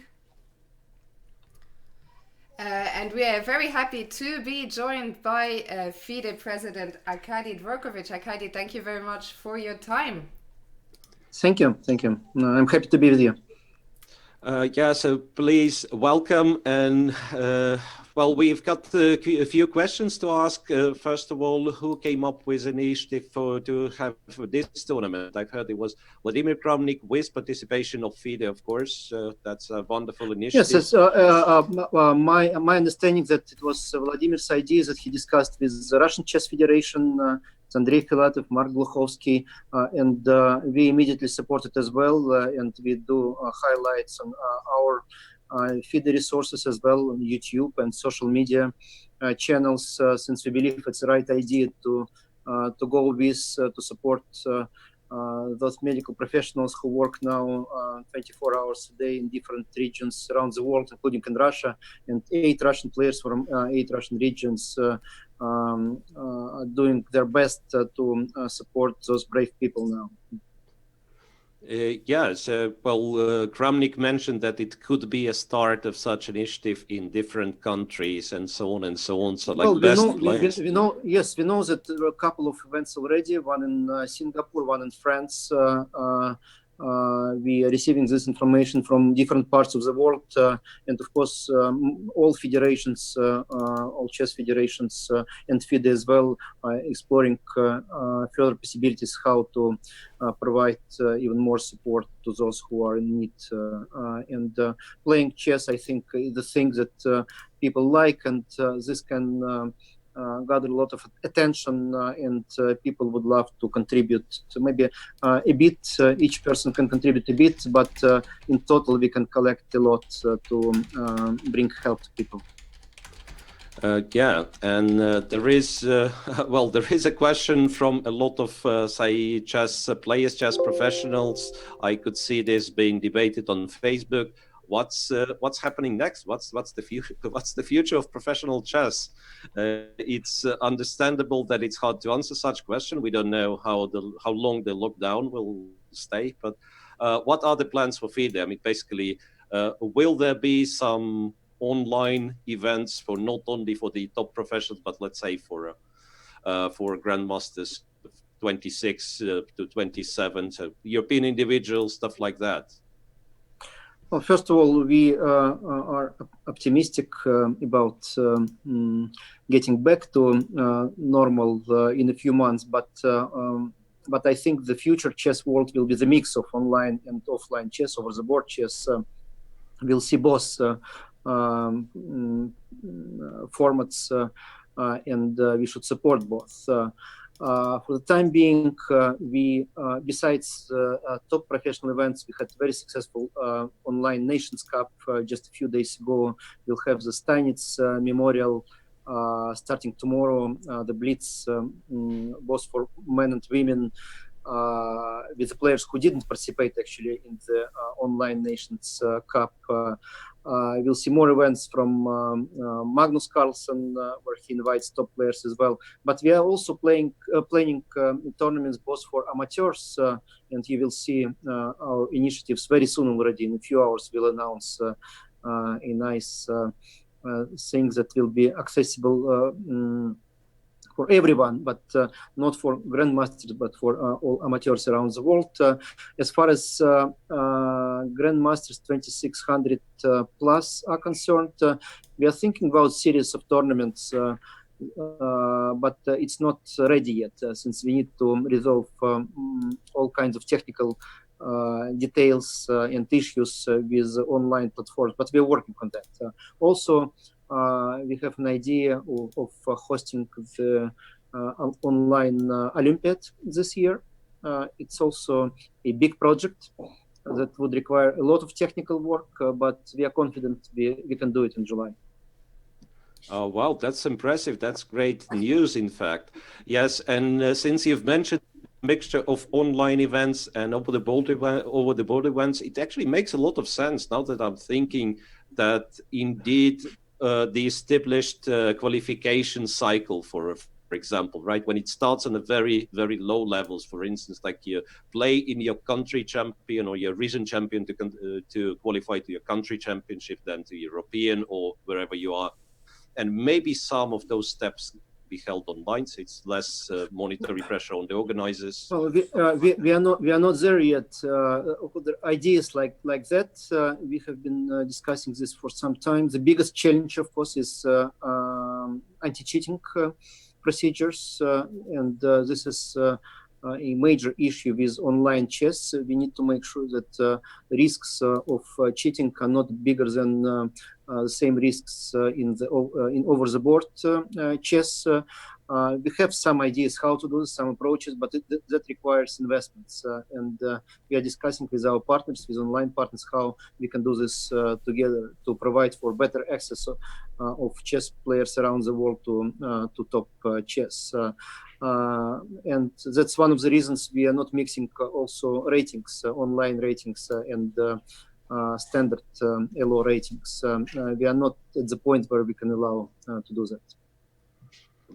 Yeah, so, but anyway, great news. Thank you for saying that explicitly, that there are plans to have more online events, and yeah, grandmasters can participate. Great. Well, So I think that's, unfortunately, we're gonna have to let you go, since I think the final will start in 1 minute. Yes, yes. Good luck to both players. We'll all be following the final. So great event. Thank Great you very initiative. much, Arkady, for your time and for the support, and we're looking forward to all the exciting online events. Yeah, that are to I'd like come. to thank. Yes, I would like to thank Lichess as well for a great contribution to this initiative. We are working with all platforms, and Lichess does a lot for social events and social chess. Thank you very, very much, Arkady. Thank you very much, and hopefully Thank you. we'll hear from you another time. Bye-bye. Yes, sure. Bye-bye. Bye-bye. Okay, so I've had my usual problems. Now let me get you back. Evgeny, I lost your camera there for a second. Let's see, I hope the final... Oh god, they are off. Okay, I'll let you commentate on the games while I try and... Yeah, just open the game, right? It's Evgeny Tomaszewski against Grandmaster Sasha, also known as Alexander Grischuk to some. And Grischuk once again goes for the King's Indian setup. So already with white and black, he does pretty much the same, right? H2, H3 on move 6, known as Makagonov system against the King's Indian. That's stuff that Tomaszewski plays on permanent basis. So that's something that, well, sort of his trademark line. Can I just, Evgeny, can I just ask you just to accept my video call, because I'd removed your camera for a second, and then we'll come back to the game immediately. Yep. Thank you very much. Yeah, just tell me if it worked. For some reason, everything is broken again, but I'll let you talk about the game now. We'll fix it. Okay, thank you very much. So talking about the game, I remember those two played certainly the same variation and possibly as well exactly the same position in one of the Russian superfinals, and or maybe it was a Grand Prix held in Russia. I'm not 100% sure, but indeed those players are not new to this variation. They've certainly played each other. They know what it's all about. Interesting fact, Grischuk barely spent any time in the opening, so that's shocking news, right? Typically, Alexander, even if he's in his book, so to speak, even if he knows the opening, typically he tends to spend, 1/3 of his time given. So in our case, he has to be like on 3 minutes instead of what he has 4.5. After Queen C2, seems that he's a little bit surprised. He started to think right here. Queen to A5 is another logical move. So basically what you do with black is you try to achieve some sort of a counterplay on the queen side. Queen goes to A5, bishop D7, rook F8 to C8. Very often what is happening. So I'm sorry, I'll fix your camera between the two games, but let's focus. yeah, on the action at hand. So indeed, I'm sorry about the misinformation earlier. So there was no match for third place. So we went straight to the final, and the final will be a best of 4 games. So that means yeah, that means you can't lose the match in 2 games. So that much I can understand. Okay, Grischuk, perhaps after the semi-final against Kramnik, he seizes the title of Master of Comebacks, which typically belongs to Sergei Karjakin. Yeah, that was an impressive comeback against Kramnik. I mean, when he was in a must-win situation with Black, Sasha Grischuk, that is, and he managed, and then overtook Vladimir. Yeah. What's happening there? Well, not so much for the time being. All those moves are pretty standard. Grischuk managed to play those standard moves faster. A3 looks strange positionally, guys in the Twitch chat, in the Lichess chat say, but A3 is exactly what you're supposed to do in this. So that's a special kind of position. Yeah, I agree. Typically, you don't want your pawns to be fixed this way with B2 and A3 against Black's A4 pawn, right? But Black was constantly threatening to play A4, A3 himself, and that's why. And yeah, just a general remark about this position. So White's supposed to be better. White has more space. White has the control.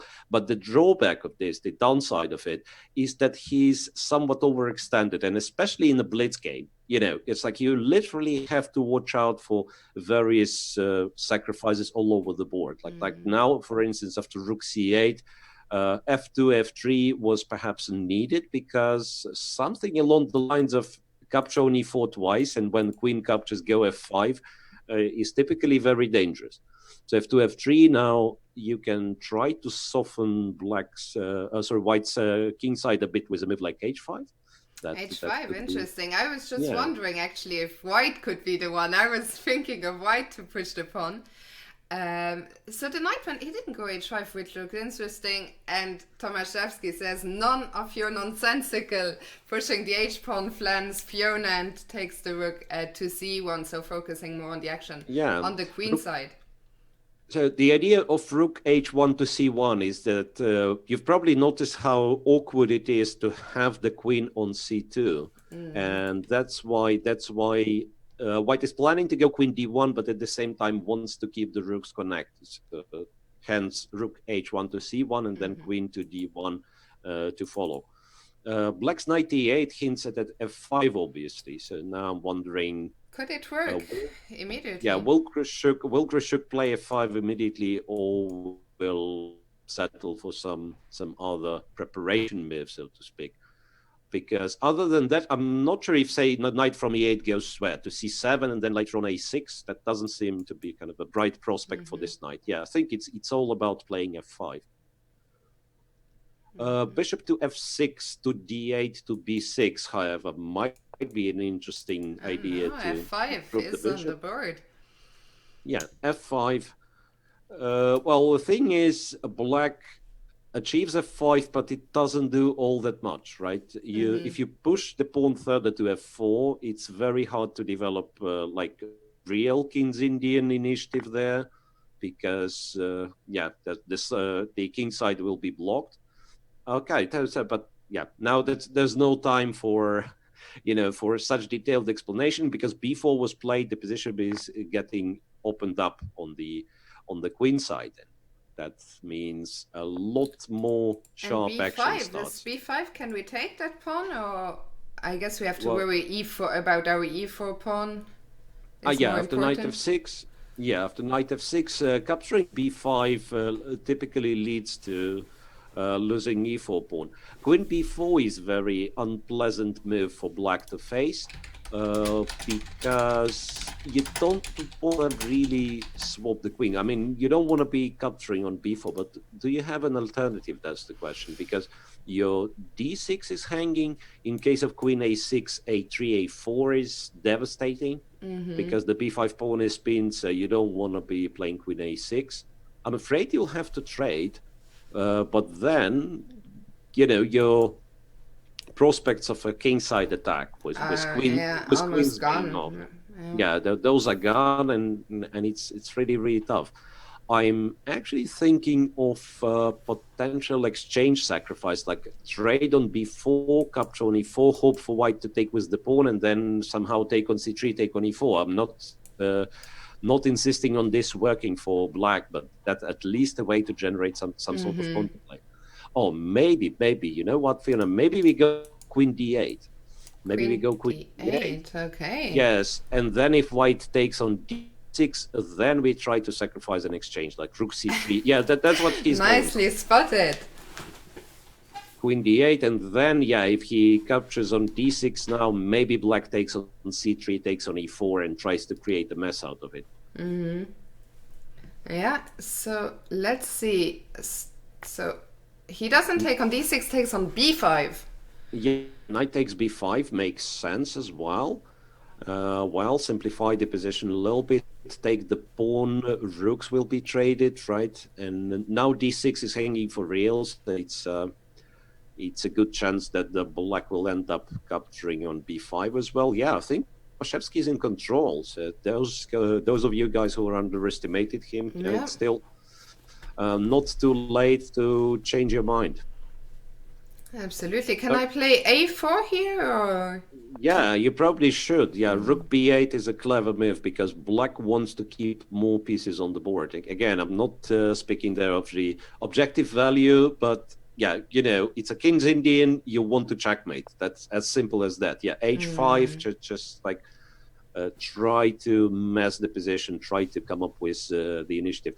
Now, after g5, I'm not sure. I mean, I think the position, black will start sacrificing some. After g5, maybe to go f4 just to sacrifice. One question, what happens if I take on d6?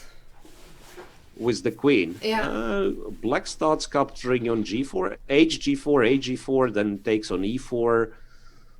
I think the position opens up.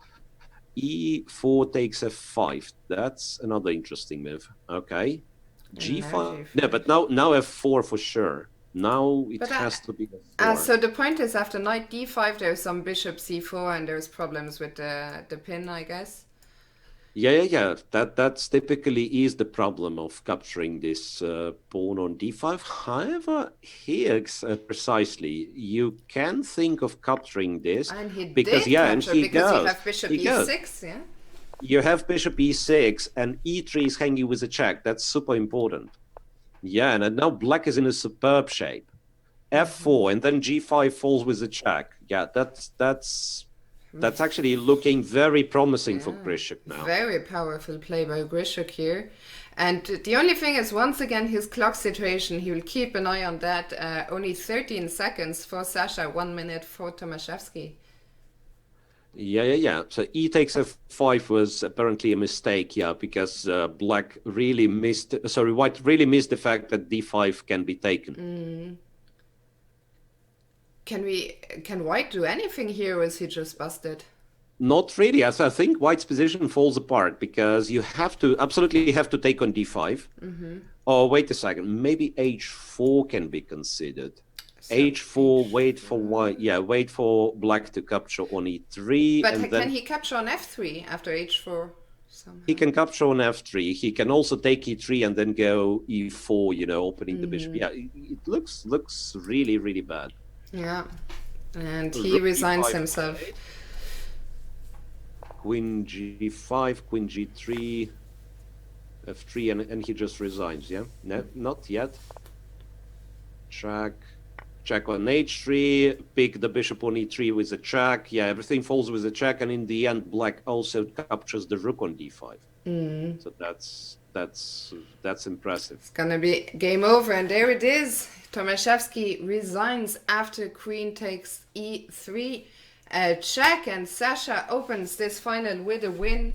But 3 more games to come. We've seen so many. We've seen one big comeback, at least by Sasha in the first game. Let's see how Tomaszewski will take this loss with the white pieces. I think the next game will probably start quite soon.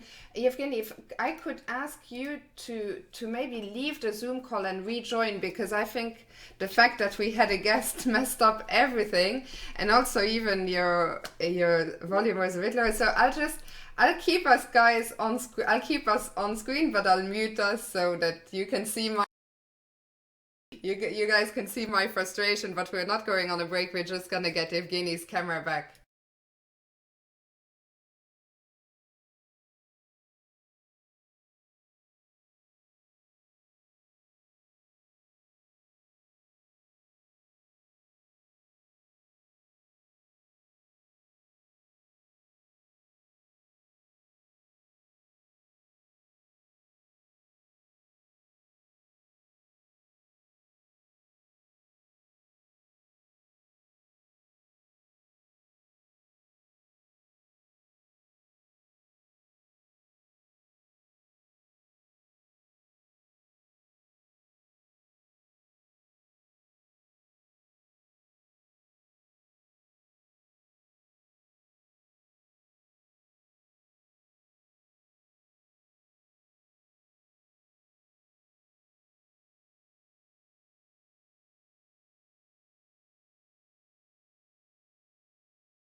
Okay, we are unmuted and we are back, but I don't know what's going on. Evgeny, the second game has started. I will let you take again charge of the openings.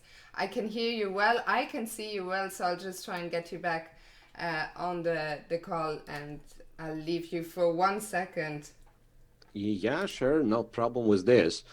Alexander Grischuk has the white pieces in the second game against Evgeny Tomaszewski. Grischuk went for the London system again, so d4, bishop f4, knight f3. Well, started in fact with one knight f3, but not that big of a deal, just the transposition. Well, after queen b6, I believe rook b1 is the legit move. Pawns being swapped, bishop d7, bishop e2. I'm wondering if Tomaszewski is planning for bishop b5, because that's what his plan suggests. That's what his, or rather, opening moves order suggests. So bishop d7, and yeah, bishop b5 in order to swap the bishop, which potentially is very passive on c8, yeah, and to get something very similar to usual Carlsbad. So now the question is, if white will play c4, what's black's reaction is? c3, well, that's a modest move.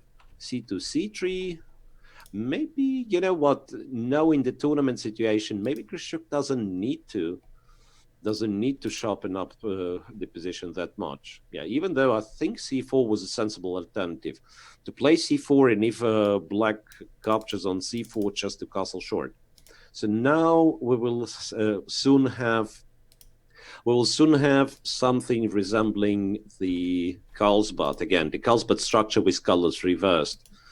I suspect black will capture on e2. Well, the fact that Tomaszewski is thinking perhaps hints at him looking at the other move. Could it be queen a6, trying to prevent white from castling short? That's an interesting idea, by the way. Now ends up capturing on e2, knight c6, so now it happens to be pretty standard. Bishop e7, white will play rook e1, or just jump to e5 immediately. Yeah, that's a very typical way of playing this. Knight e5, then knight goes back to d3 very often. Let's see, black perhaps has to castle. Yep, castle short, then what to do? Well, perhaps knight d3 first, and then, because that's sort of an ideal square in this pawn's formation. The knight on d3 does control a lot of important squares. Bishop to g5, well, you know, just creating a very, very straightforward threat. Capture on f6, go knight d7, pretty much win the game. So black has to react to this in some way. Queen c7 or rook d8. Rook e8, yeah, fair enough. So the fact that white can capture on f6 and go knight d7 in this case is not that threatening anymore, because white doesn't win an exchange, but just swaps a couple of pieces. Knowing the match situation, however, I will not be surprised if Grischuk will go for it. Take on f6, bishop f6, knight to d7. After more or less forced queen d8, just capture on f6 and play from there. I'm back with you, Evgeny, so I've drawn some arrows on the board. I'm so sorry, I'm literally one click away from getting your camera back, but the software... I really apologize one more time. I don't know why Zoom is causing so many issues. But yeah, let's look at the game. And again, after this, I'll try to get you back. And I think you were just saying that given the match situation, Sasha probably won't be too happy with not taking too much risk. Yeah, I mean, I think that's kind of a decent strategy for him, right? To simplify and wait for the mistake to extend his lead, but if he makes it a draw, so be it. Queen a6, an interesting try to unbalance the position a little. I mean, first of all, after f4, you're kind of getting a clear hint that white wouldn't mind to try to develop some attack on the king side, so you want to swap the queens with black. And the fact that you've doubled your pawns actually perhaps allows you some extra ideas on semi-open B and A files. So after bishop f6, I'm guessing knight d3 is still not trading the knights, but moving the knight back to d3, and so then it guards the b2 pawn, and then proceed with rook e1 and possibly prepare for f5. Grischuk goes with knight b3. Now, that also makes sense. So he kind of says, if you want to take, you will have to take yourself on a5 if you want to swap the knights, right? And my knight is heading towards the c5 square. Yeah. Yeah, I was very surprised by this queen a6 move by black to get this sort of pawn structure with the doubled isolated a-pawns. Yeah, but maybe it's not that bad, you know, because imagine black starts pushing one of his a-pawns, like goes a5, prepares and plays a5. It's not that white has all that many comfortable reactions, because a4 means that your b-pawn is backward, right? Yeah. If you allow a4 from white's side, then again, the knight is pushed away. Yeah, I mean, it's not necessarily such a bad damage to a pawn structure. And in terms of like why to exchange queens when you are trailing in the match, it's a 4 games match, and maybe Tomaszewski is kind of banking at his second game with the white pieces. Maybe he'll try to be solid with black and then level the score with the white pieces, but we'll see. Does white want to, I was just actually going to ask you, does he want to trade on c6 and play with the knight against the bishop? We've seen especially yesterday you know, just how tricky the knights are in blitz. Yeah, just look what he's done. So he exchanges on c6 and still knight's place is on d3, what Grischuk says. Yeah, a4. Okay, that's interesting. So now a4 pawn needs some protection. After rook c4, you will have to play an ugly looking move, rook a1. But then eventually you put the knight on d3, it guards the base of your pawn chain, the pawn on b2, right? Pawn on b2 guards c3, c3 pawn guards d4, so pretty much no more active ideas for black on the queen side. And then white just brings the king in the center and slowly prepares to open the... Okay, it's not that slow, in fact, g4, very, very aggressive. Yeah, but still, you cannot play the endgame without a king, so that's why king is marching towards like e3, for instance, e3, maybe even d2. This is answered with rook a1, yeah. So what that setup achieves, white stops black's counterplay, more or less, right? White stops black's counterplay on the queen side, and then he will be the one looking for f4, f5 in the right moment. When is the right moment? Can we... Now? The time is now, yeah. The time is now. F5, yeah, and now, yeah, that's what you want to do. You want to take with e pawn, right, so that your king's, say, your king's position is safe. But now, if you pay attention, the d5 pawn is isolated and quite weak. So if white ever gets to attack the d5 pawn, that'll be perhaps the end of it. Rook e1, okay, that's an interesting move. After rook e1, I suspect, yeah, you take with the knight, and then black can actually capture the pawn on f5. Decided not to. Was about to say that gf5 is not such an achievement because you have a set of isolated weak pawns. Now the knight is looking to jump into e3. I actually think that Tomaszewski has missed this one. Yeah. Bishop f4 is what he needs to do, apparently, because allowing the knight on e3 is a little bit too much. Yeah, bishop f4. Now white has rook f1 question mark, or wait a second, maybe capture g6 first, and after h g6 rook f1. This could be an interesting idea. There he goes. Yeah, he goes for it. Capture there. I think h pawn takes, and after rook f1 there is still king g5. No, f pawn takes, but fair enough. So rook f1. Now g5 would allow knight e3, but king g5 is still playable. Yes, let's see. Rook f1, king g5, and if h4 check, black still has king g4. In The fact, king is looking very dodgy there, though, but it looks like there's no way to take any advantage of it. Yeah, that's exactly the situation. It looks dangerous for black, but if white has nothing, that means that black is just much better because a4 is hanging, and then h4, if you include h4, that's also hanging. So he starts with h4. That makes sense, yeah. Starts with h4. After king f5, though, he'll probably have to play king f3 to stop king g4. Rook c8 played by Tomaszewski, so driving the rook back. That, seems to make a lot of sense. Rook a3, rook b3. If black forgets about the b file at some point, might be an idea as well. Where does the bishop go? Back to... perhaps. Well, doesn't go anywhere. Yeah, king f5. Yeah. Yeah, because you need to control the e3 square. So alternative would have been some bishop h6, but then the king on f5 perhaps is just better placed than on f6 if you go bishop h6. Now, however, there is a threat. Imagine black plays some sort of rook b8, white goes knight e3. That's exactly what happens in the game. Yeah, don't have to imagine it anymore. So I guess he's gonna take on b2 now, or what? Yeah, but then rook e5 and rook d5, and white is getting two connected passed pawns. And the fact that black's doubled his a pawns a long time ago, it actually turns out to be bad for black. Yes, and now g pawn is running, but white has two passes in the center. Well, that's rook b8, rook d5, check, the king goes there, c5. Doesn't matter how many pawns black has, as long as white has two connected passed pawns, this should be winning. Rook to g6, yeah, rook behind the passed pawn, then, yeah.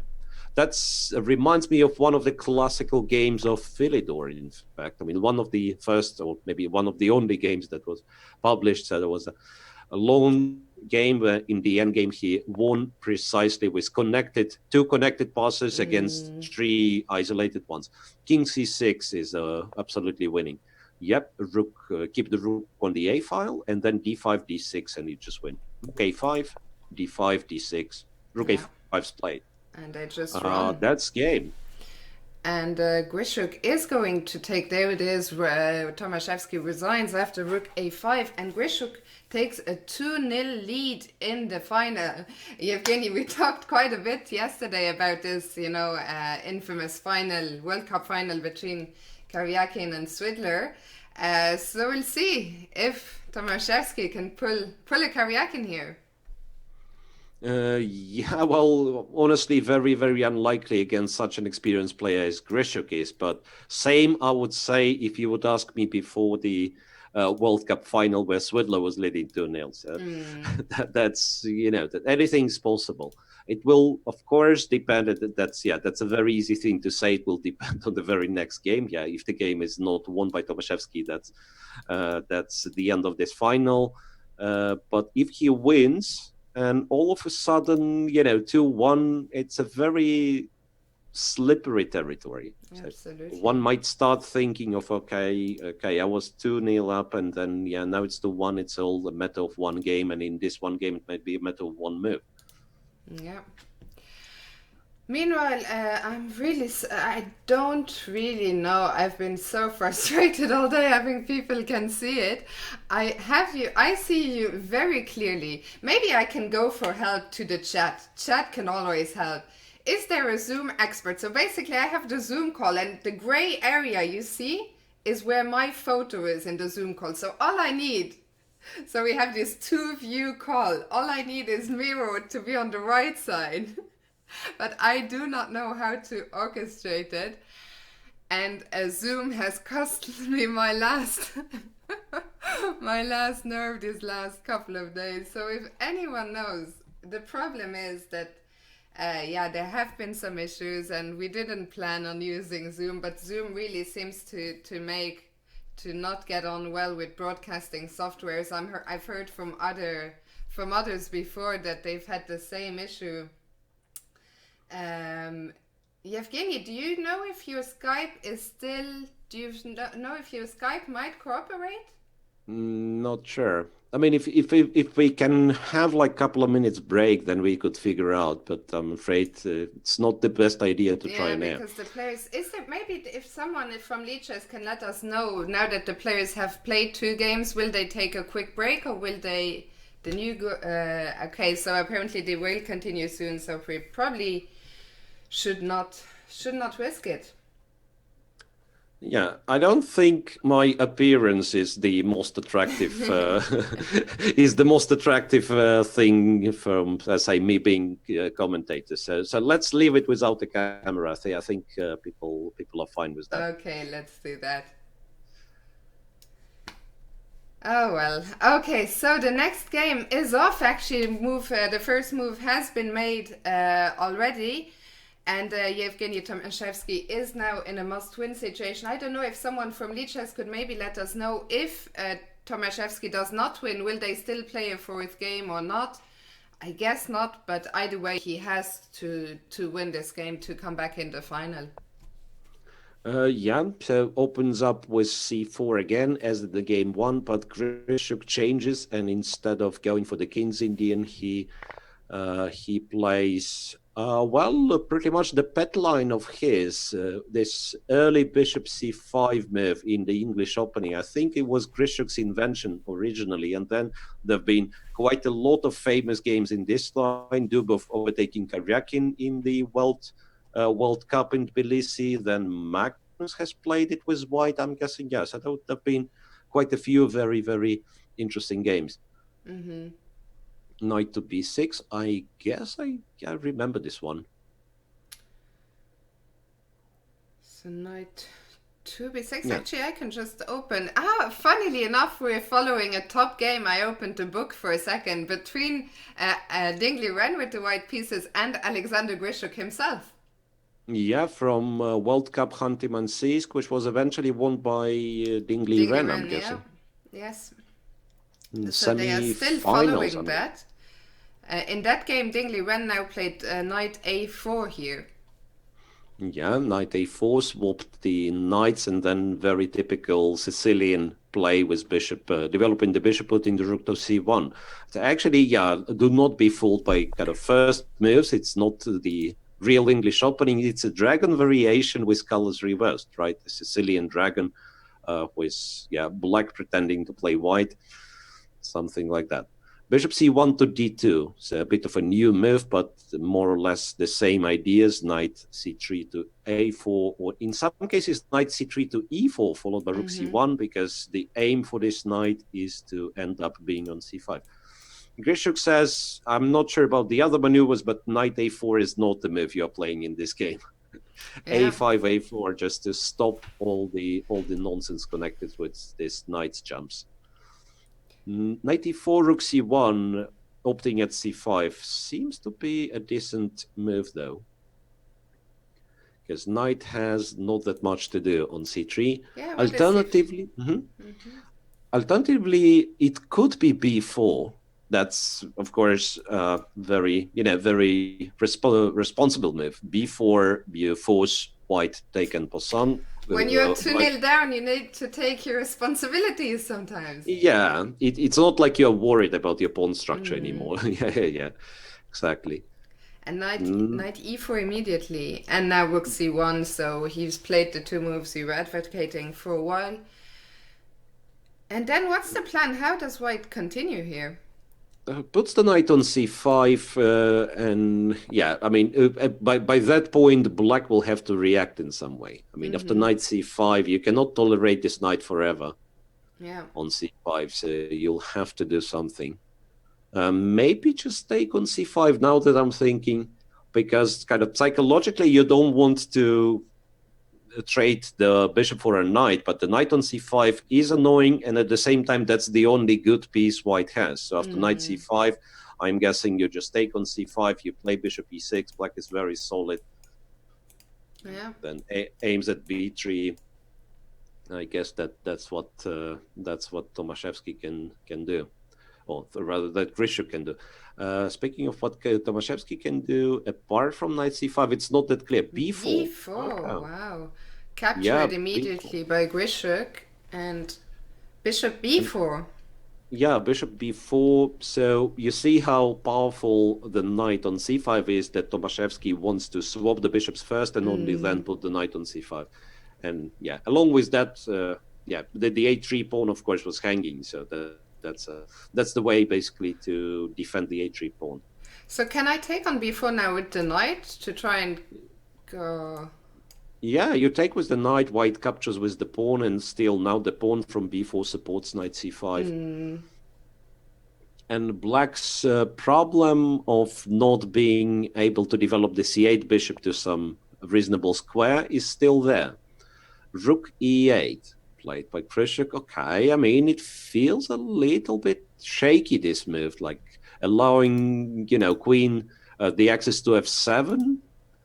I would be interested in, like, going queen c7, if rook f8, going to h5, all of a sudden, by some miracle, the queen ends up being on h5, closer to the king.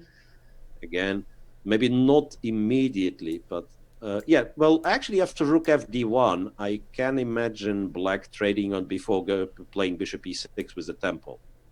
Bishop takes, pawn takes, and then bishop e6. Yeah. So that's one option. What else? These knights on b6 and c6, are they happy where they are, or could we try and reroute them? Bishop e6, he starts with that move. Bishop e6, he starts with this move, but honestly, I thought it could be somewhat dangerous if white accepts the challenge, captures on e6, bishop takes b4, and say goes to g4 or h3. I understand white loses the a3 pawn, but he has like a group of pieces to play on light squares around the black king. So I would be quite optimistic about this. Now, queen b1, modest reply. Yeah, but that allows black to have kind of good things from both continuations. So he can trade on b4 with the knight, and at the same time, bishop e6 is played. By the Besides way, not, though. I just wanted to say, I think Peter Svidler might actually be listening to us, because he said in the Lichess chat, is Baku 15 being brought up again? Yes, I take the full blame, Peter. Apologies, will not happen again. Yeah, it will. Oh, okay, it will never be forgotten. That's a famous World Cup final. Yeah, It's in the books. unfortunately. So, e3. And now what? E3, and now what? And now, yeah, struggle continues.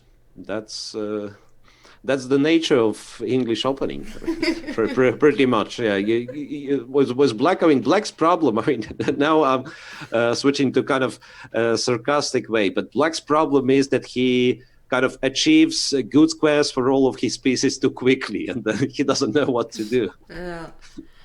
So White, in a way, has more useful moves simply because his position originally was not that great. So he has more moves to improve the position. Yeah, and the players have both taken their sweet time. Let's remind everyone, they started with 5 minutes on the clock. They're now both down to under a minute 50. And only on move 17 still, so both investing a lot of time on, figuring out what the best setup is, where the best square for the pieces are. Yeah, so White after BSA A3 and Rook FD1, White clearly hints at, playing D3, D4 in the right moment. I don't think it's the right moments now. But possibly after, say, knight c3 or knight c5. Yeah, fair enough. I mean, if knight c3 was the move, why not knight c5 is not the move? So knight c5 and then e3, e4, d, and then d3, d4. Well, actually, I'm thinking Grischuk might be in quite a bit of a trouble there. Queen e7. Queen e7, yeah, so that targets this c5 knight, and then after e4, bishop c6, White won't have before b5. Because the knight is hanging on c5, yeah. But one thing you can think of is just playing, say, knight h4, trade the light square bishops off, and then b7 will be hanging, your knight from h4 potentially wants to jump to f5. Okay, knight d2, same idea, but different route for this knight. So knight apparently goes to b3, a5, or e4 if needed, and the bishops are traded off eventually. So now b7 pawn is a bit of a worry for Black. And rook he defends it with rook a7, but also I guess he's looking at doubling the rooks maybe on the a file and coming down all the way to a2. Yeah, exactly. So what White is supposed to do, knight b3. Yeah, I like this move. So it's kind of multi-purpose. You support d4, and also knight b3 to a5 is an annoying threat. Knight on a5 is an unpleasant outpost there. Yeah. Knight d7. Yeah, I think that's about the moment you want to play d4, e4 is the big concern. He's going forward. Yep. d4 is on the board. d4, yeah, and I want to play e4 as Black, but does it work?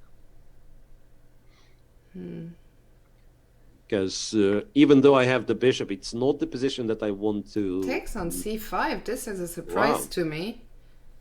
Takes on c5, and then even dc5 makes a lot of sense. Not to mention bc5, which opens the b file. He goes for the third option, knight takes. Knight takes, yeah, well, maybe that you know what, that's perhaps mathematically could be the best move, because White gets full control and this minimal edge with no chance of getting And worse. Just look at the time situation, 3 seconds for Grischuk.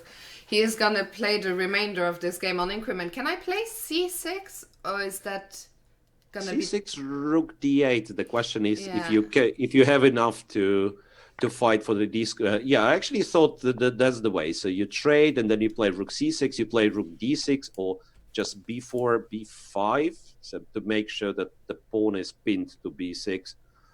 Now what do I do? Rook c1, double on the c file, or... He trades, trades and plays h4, then perhaps h5 is what you do. Or g4, g5. G4, g5 is another idea. I think it's quite unpleasant. I'm not sure. I'm not sure. Maybe you want to play queen c4 to stop rook c8. That's the other thing. That's very unpleasant for Sasha. Okay, h5 played, rook c8 exactly. But can he trade? Yeah, that's a big question. After queen c4, you can't really allow yourself to trade, especially with those like few seconds on the clock. Queen d3, however, that's a nice move. That's a nice move, activating the queen. Are you threatening? I was wondering if Black was already threatening a perpetual check, because let's remind everyone, all Sasha needs is a draw to win the final. But now he's a bit on the. Yeah, but how do you make? But there's no way. There's no way to break through. Yeah. Yeah, how do you make progress exactly? Queen e8. What happened? Rook takes g7? No, but the game is over. Tomaszewski lost. I don't know if he flagged. What happened? Not sure. Yeah, I guess the he game must have flagged. Or maybe he could have kind of not really flagged on purpose, but simply given up because Wow. when you understand that not much you can do. So it's and a that's 3 that. We now. have a winner. Yeah, Sasha Grischuk wins this Play for Russia charity tournament. Congratulations to him. Yeah, and I want to, kind of put it back at people in the chat who are claiming that this first game, that was nonsense. Grischuk played very weak against Kramnik. Maybe that was, but then he came back and it was 5 straight wins by Grischuk at the end. Yes, so 2 wins against Kramnik and then 3 more wins in the, 3 more wins in the final against Tomaszewski. That's just incredible. Well done. Absolutely. Congratulations, Sasha. Evgeny, I've tried to make you the host. I'm still desperately trying to get your camera back on screen. Guys in the chat, don't go anywhere yet. Yeah, we're hoping to get Sasha in for an interview. The interviews have more or less meant the end of me, but it would be great to hear from him. He, I'm sure, will be anyway first interviewed on the Russian broadcast. Actually, Evgeny, do you mind if we try to switch to Skype? I guess we have a few minutes to try. Let's try. Now I'm actually learning new features about being, a host in Zoom. I can mute everyone. That sounds like a good plan. Unfortunately, even if you mute me only, that will only have few people in the chat will still be able to hear me through the broadcast. But yeah, let's try to end this. We'll try to fix it on air. We'll keep the people, at least give them a show to watch in terms of me struggling with the broadcast here. So yeah, let's try if we can set up the call on Skype. Yeah, sure. Okay, so I'm gonna leave this meeting. Okay, and I will close Zoom. He is gone now, I see that. So immediately the software is a lot happier. I really like, so the thing that happened today, once again, apologies, guys, I need to actually, it's calling me, I need to open Skype first. This is not that I was planning to troubleshoot my issues live on air, but oh well. How, and now Skype is not even letting me log in. I hope I'm putting on a show for you guys, even if it's going to be the end of me. It's going to be the end of me, but what a final. We'll talk about it in 1 second. Here's fingers crossed that this is going to work. Where is Evgeny? Okay, so let's try.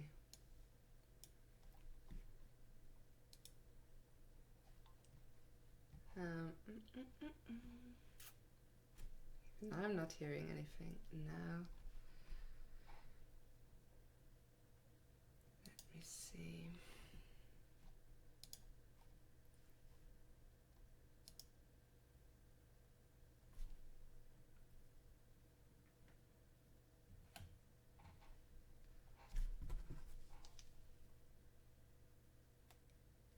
Let's see, I think Evgeny is here. Evgeny!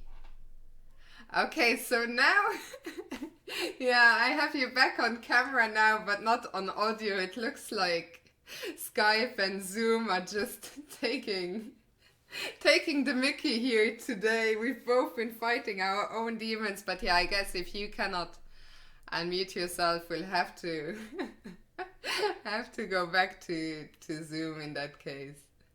Yeah, either hearing or seeing, it looks like we cannot fix both at the same time, which is incredibly frustrating. But okay, so I'll send you a Zoom invite again, and maybe if we restart it all, hopefully that will fix all issues. So I don't know, can you hear me, Evgeny? You can, yeah? Okay, so I will send you a Zoom. I'll send you a Zoom invite. But I cannot hear you. No, unfortunately. Okay, we'll give him 1 second. See if I still cannot hear you. No.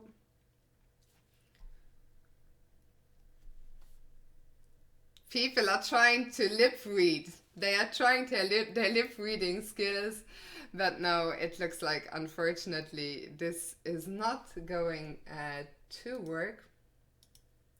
So we are going to try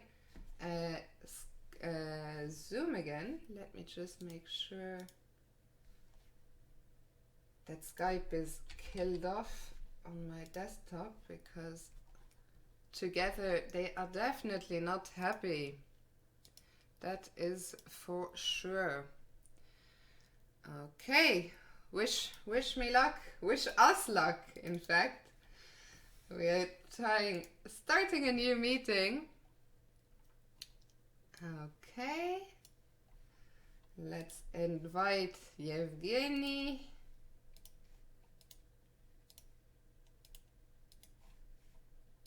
Where is Evgeny gone? He is here. And yeah, once again, I can only apologize about the technical issues today. I see there's still 450 of you on watching us on Twitch. So thank you very much for that. I'm still hoping that we will be able to both get Miro back on cam and hopefully also be joined by Alexander Grischuk. Evgeny, I see you.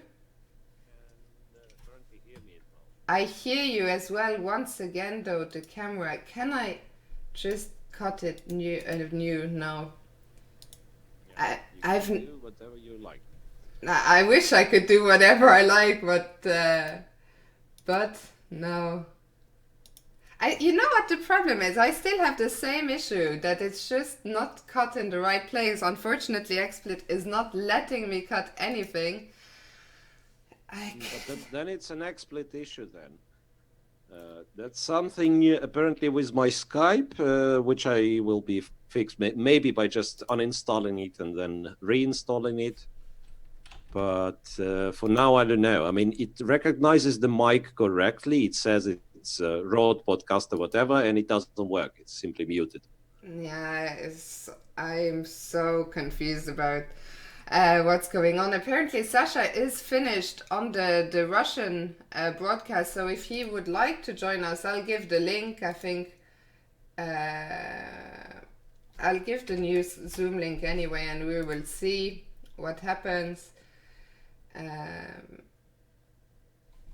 Okay, so I'm still hoping that we will be joined by Sasha. Guys, I'm so sorry that you cannot see Evgeny. I do not know what is up with that, why it's doing this.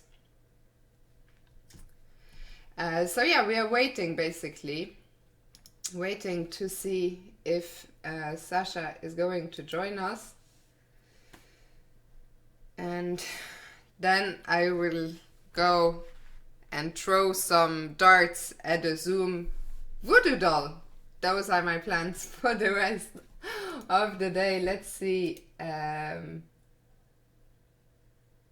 Okay, so we're still waiting to see. We're still waiting for confirmation that Sasha, about the possibility of Sasha joining us. But Miro, what a fantastic display by Grischuk today. First of all, coming back from losing the first game to Kramnik to win the next two, and then completely dominating this final against Tomaszewski.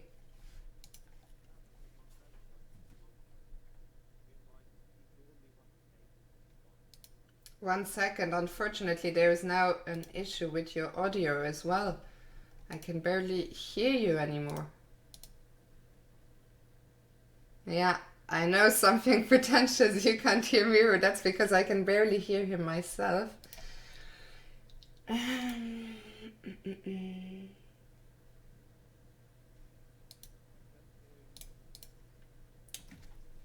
I can barely hear you, unfortunately, Evgeny.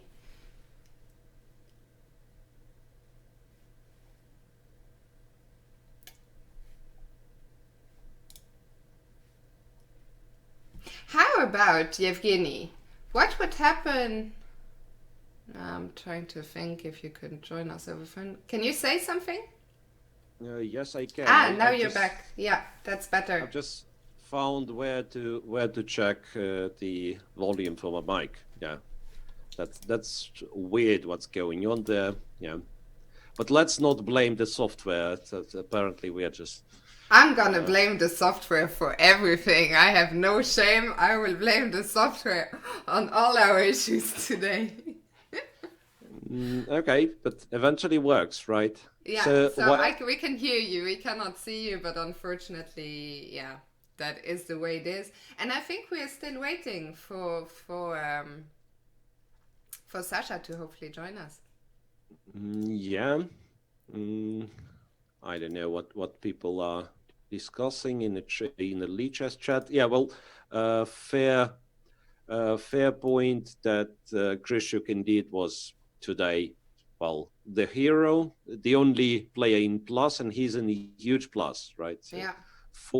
5 out of 6. First of all, the only player who played 6 games and won 5 of them after blundering heavily in game 1 against Vladimir Kramnik. And what I'm actually going to do is, since the event is now, the games are over, we are still waiting on Sasha. I think now is a good time if you people, first of all, thank you so much for watching us over the last 3 days. And I think if you have any questions for Evgeny or for myself while we wait for Sasha, now is your time, while I'm still desperately trying to get your camera back, Evgeny, but I think it's fine as it is.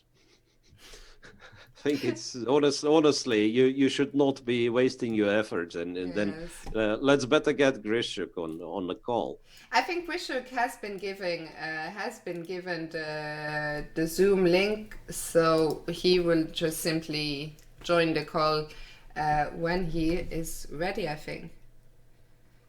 Let me see. So, okay, so he's gonna be another 5 more minutes until he joins.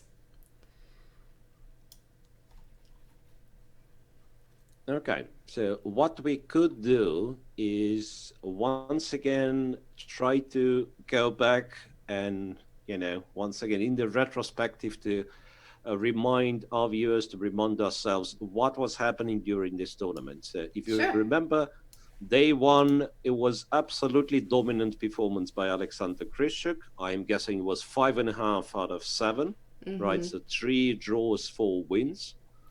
And actually, then maybe I can bring up the games even. Let me see. So if I go to broadcasts, so yeah, so day 1, will we see any standings here? No, but okay, anyway, the more or less. Yeah, you can look at the games as well, but it's not the games I wanted to talk about. So first day, it's Grischuk leading. Karjakin having a bad tournament, Peter Svidler having a bad tournament. So it was Grischuk and then Kramnik and Tomaszewski kind of in the zone, right? What happens on day 2? Kramnik literally crushes everyone. So he ends up in a very, very huge score. Like I think it was 2 points difference between him and Peter Svidler in the final table of preliminary tournament. So Peter Svidler improves his play, shows fantastic result himself, and ends up being second in the qualification. And Grischuk barely makes it after winning the last, kind of last train, catching on the last train, winning somewhat suspicious game against Alexander Ryazantsev in a way that his position was at some point just bad. So Grischuk wins against Ryazantsev, catches up ties for the 4th place, I'm guessing, with Tomaszewski, and makes it to the finals. And finals, you've seen what happened. So absolute dominance. Well, lost game 1, but then bounced back immediately, and no chance whatsoever for Tomaszewski in the final. Yeah, I mean, it's been really a great performance, and in a way it was nice to also hear from him yesterday, and I'm curious to hopefully hear from him again soon in a second. But it seemed like, he didn't put too much pressure onto himself or anything like that. It's all, let's remind everyone, the players are not actually getting any money whatsoever for this tournament. All the proceeds go to charity in the fight against COVID-19. And also, let's remind, I think it's still not too late if you would like to donate to this cause. I'm sure one of the Lead Chess mods, can put the link one more time into the chat. And yeah, over $330,000 raised. What a fantastic achievement. Yeah, and if you remember during the kind of setting up things process, I was asking if we will mention some specific companies who donated or stuff like that, and the decision being taken eventually that like every single coin counts. There will be no special mentions, but of course, thanks everyone who donated. Well, according to what you could, right? So there won't be like praising some particular companies. Yes, thanks everyone for taking part in this event by donating at least something. I think one of the special thanks has to go, of course, to Vladimir Kramnik, who, if I understood him correctly, yesterday is one of maybe the one person who came up with the idea originally, and then of course the Russian Chess Federation was a great support, so thanks to them. Also to Lead Chess, for hosting the event. But yeah, so many people involved in making it on happen. And I'm hearing that Sasha Grischuk is apparently almost ready to join us. So okay, we're just... Let's wait for him. I'm waiting for him, and I'm sort of crossing all my fingers and my toes for like, just let us get him on the line. And yeah, what are you going to ask him, Evgeny? Or maybe even in the chat, people, if you have questions that you would like us to ask Sasha, now is your time. Yeah, I think it's more of what people want to ask him, because I can talk to Sasha. I mean, he's in Moscow, I'm in Moscow. I'm supposed to have his phone number somewhere. So, right. So yeah, now is your chance. If you have any good questions or any interesting questions for Sasha, I think, okay, of course we'll ask him about the games today. But yeah, he's been a very busy man actually lately. He's done quite a bit of online commentary for Chess24, and he's about to get back into action again this weekend. We have another great online tournament starting. It's been mentioned in the chat, the Steinitz Memorial, which not only he will be playing in, but also his wife Katerina Lagno. Yeah. I've heard about this tournament, but I don't quite remember what the format is. If you could remind me. You're putting me on the spot. I think it's an 8 players event, but what the exact format is, I'm also not entirely sure. And Bakus actually has a good question. I'll try to remember it. Hopefully I don't forget. He says he has no questions, but he would like us to ask him if he is familiar with the Thug Life meme. Ah, okay.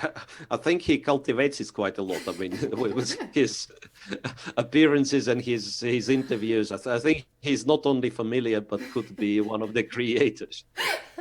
Or, kind of... gray cardinal behind the meme, yeah. What should I do so that they create more memes? I know. Also in the same vein, Chess Dude Guy wants to know, is being cool a natural thing or did he have to train for it? Maybe I'm not gonna ask him all those questions, but I like them. I for one like them. Yeah, but where he is? This I don't know. Don't want to sound impatient, but it seems like it's been half an hour already since the games are finished. Let's see if we have any news.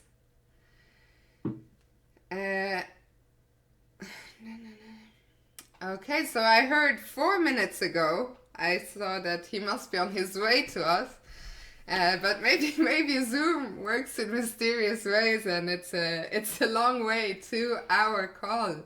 But he should be here any second, and he's in the waiting room. So let him in. Well, the update in Slack is that we will not have interviews. Have you seen this? No, he's here. Sasha, congratulations. Okay. Yeah, good evening. Yeah, thank you. So, let's talk about today. It was an eventful day for you. First up, your semi-final against Vladimir Kramnik. It was a big match. You lost the first game with the white pieces. How did you feel after that? No, I felt like another blunder like yesterday. You just gave a rook. Yesterday I gave some pieces as well. So, but then actually the 2 games I won against Vladimir, I think those were my 2 best games in the whole event. So I'm just opened this second game where you fought back with the black pieces. Is there any particular moment you would like to highlight here, or just in general?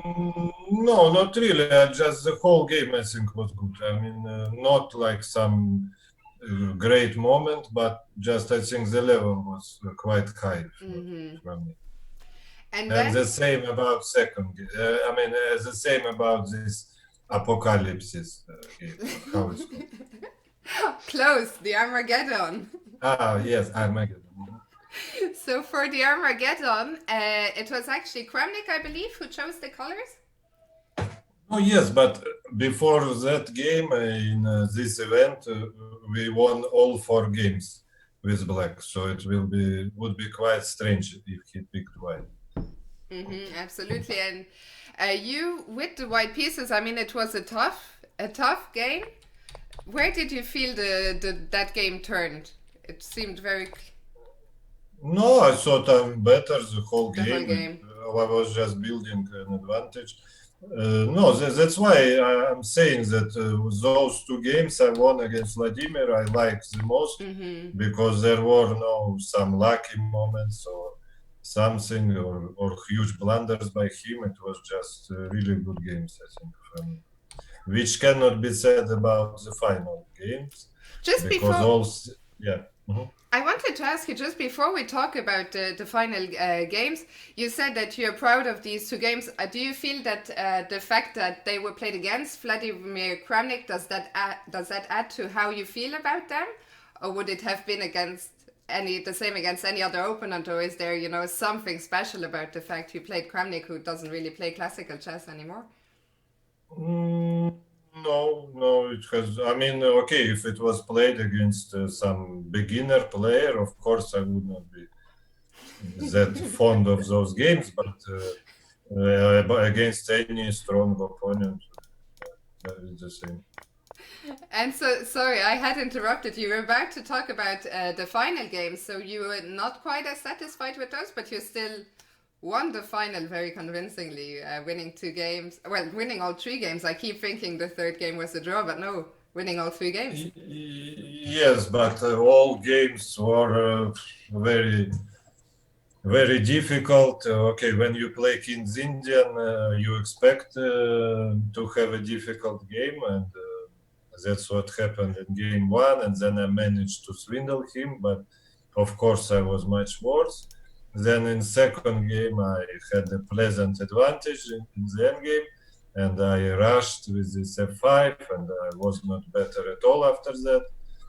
And the 3rd game was just, I think he played it excellently until some certain point, and I played quite awfully. And okay, at least I never blundered a piece like I used to.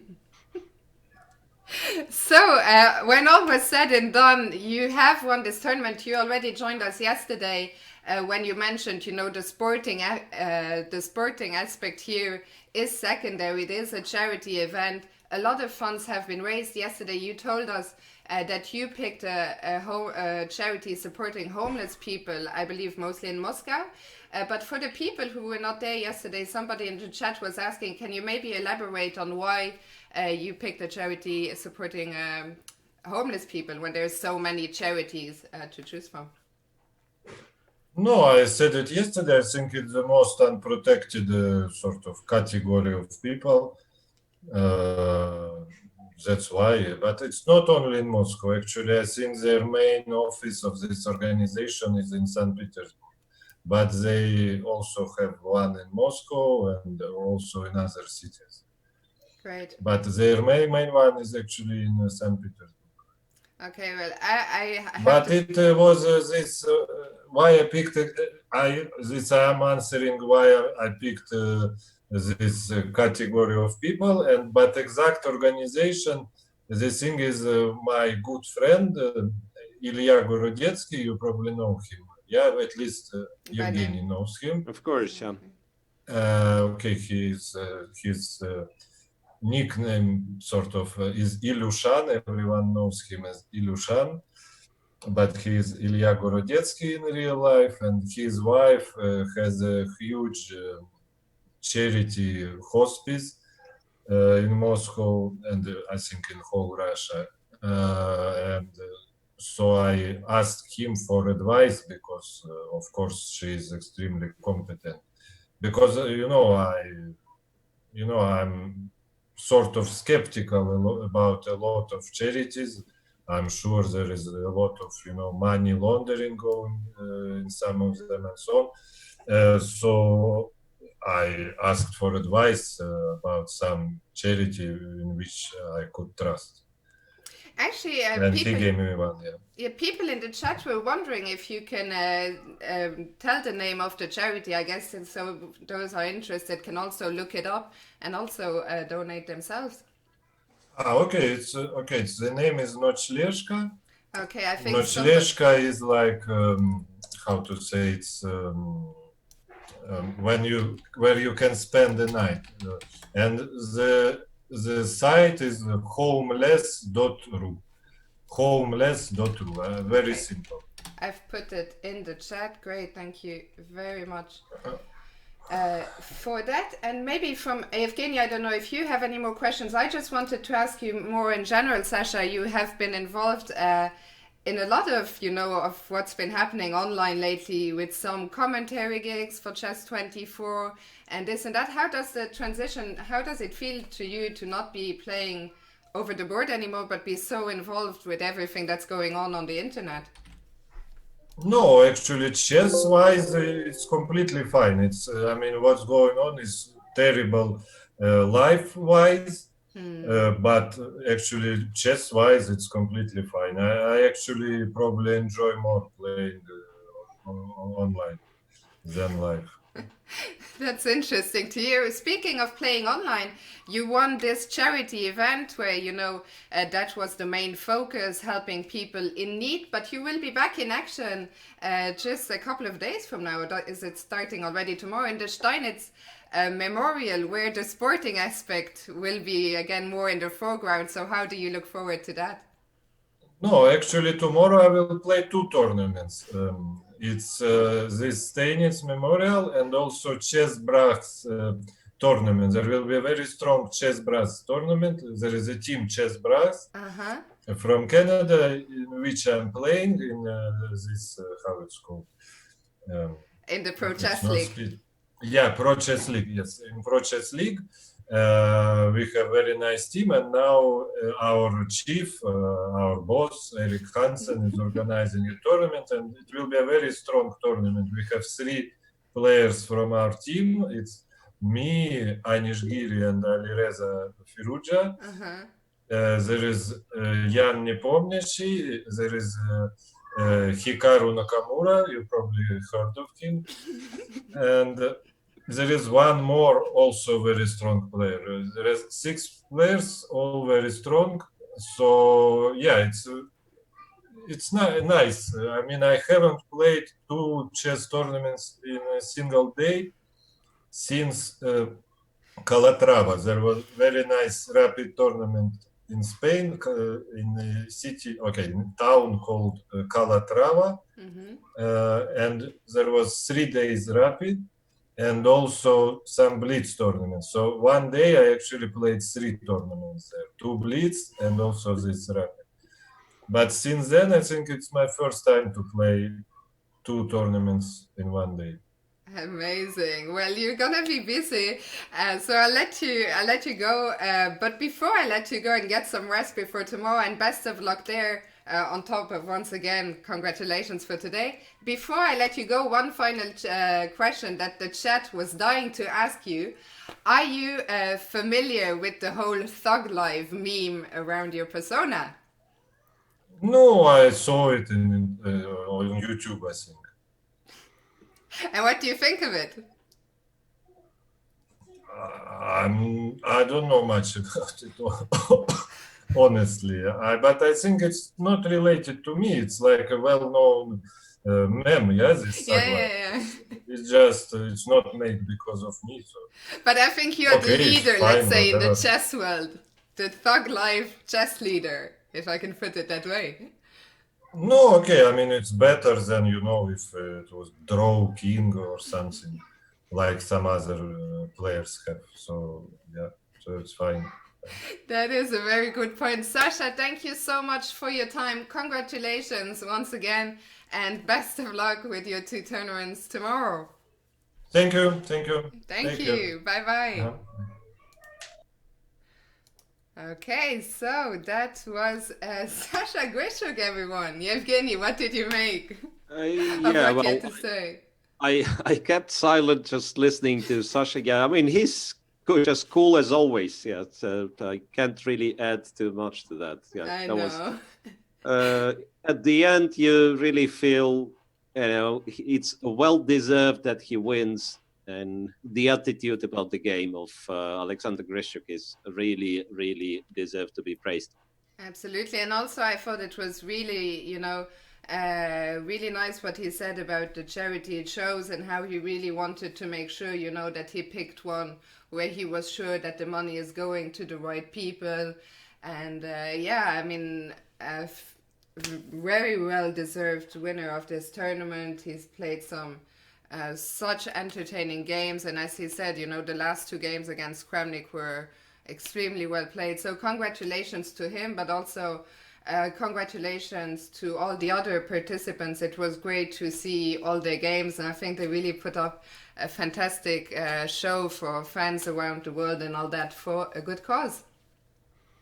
And one more congratulations. I think congratulations to us, Fiona, that we've managed to survive, even though all the, against the rage of machines, because at some point, it felt like everything falls apart. So once again, grateful to Lead Chess for giving me this opportunity to commentate on this fantastic event. Grateful to my co-worker, co-caster, Fiona. Thank you as well, Miro. It's been a lot of fun. Handling the broadcast, and thanks everyone who was watching us. That was a pleasure working for you. Absolutely, I couldn't have said it any better, so I'm going to leave it at that. Thank you very much, Miro. Thank you to everyone who worked so hard behind the scenes to put up this tournament. Thank you, Lichess. Indeed, and of course, last but certainly not least, all you guys who are watching us for the last 2-3 days. I couldn't be doing this without any of you. So yeah, Evgeny, I'm going to end this call now. And hopefully we'll be back for some more coverage somewhere very soon. Yeah, thank you once again, people, and see you soon. Thank you. Bye-bye, Evgeny. Bye-bye to all our viewers. See you guys soon.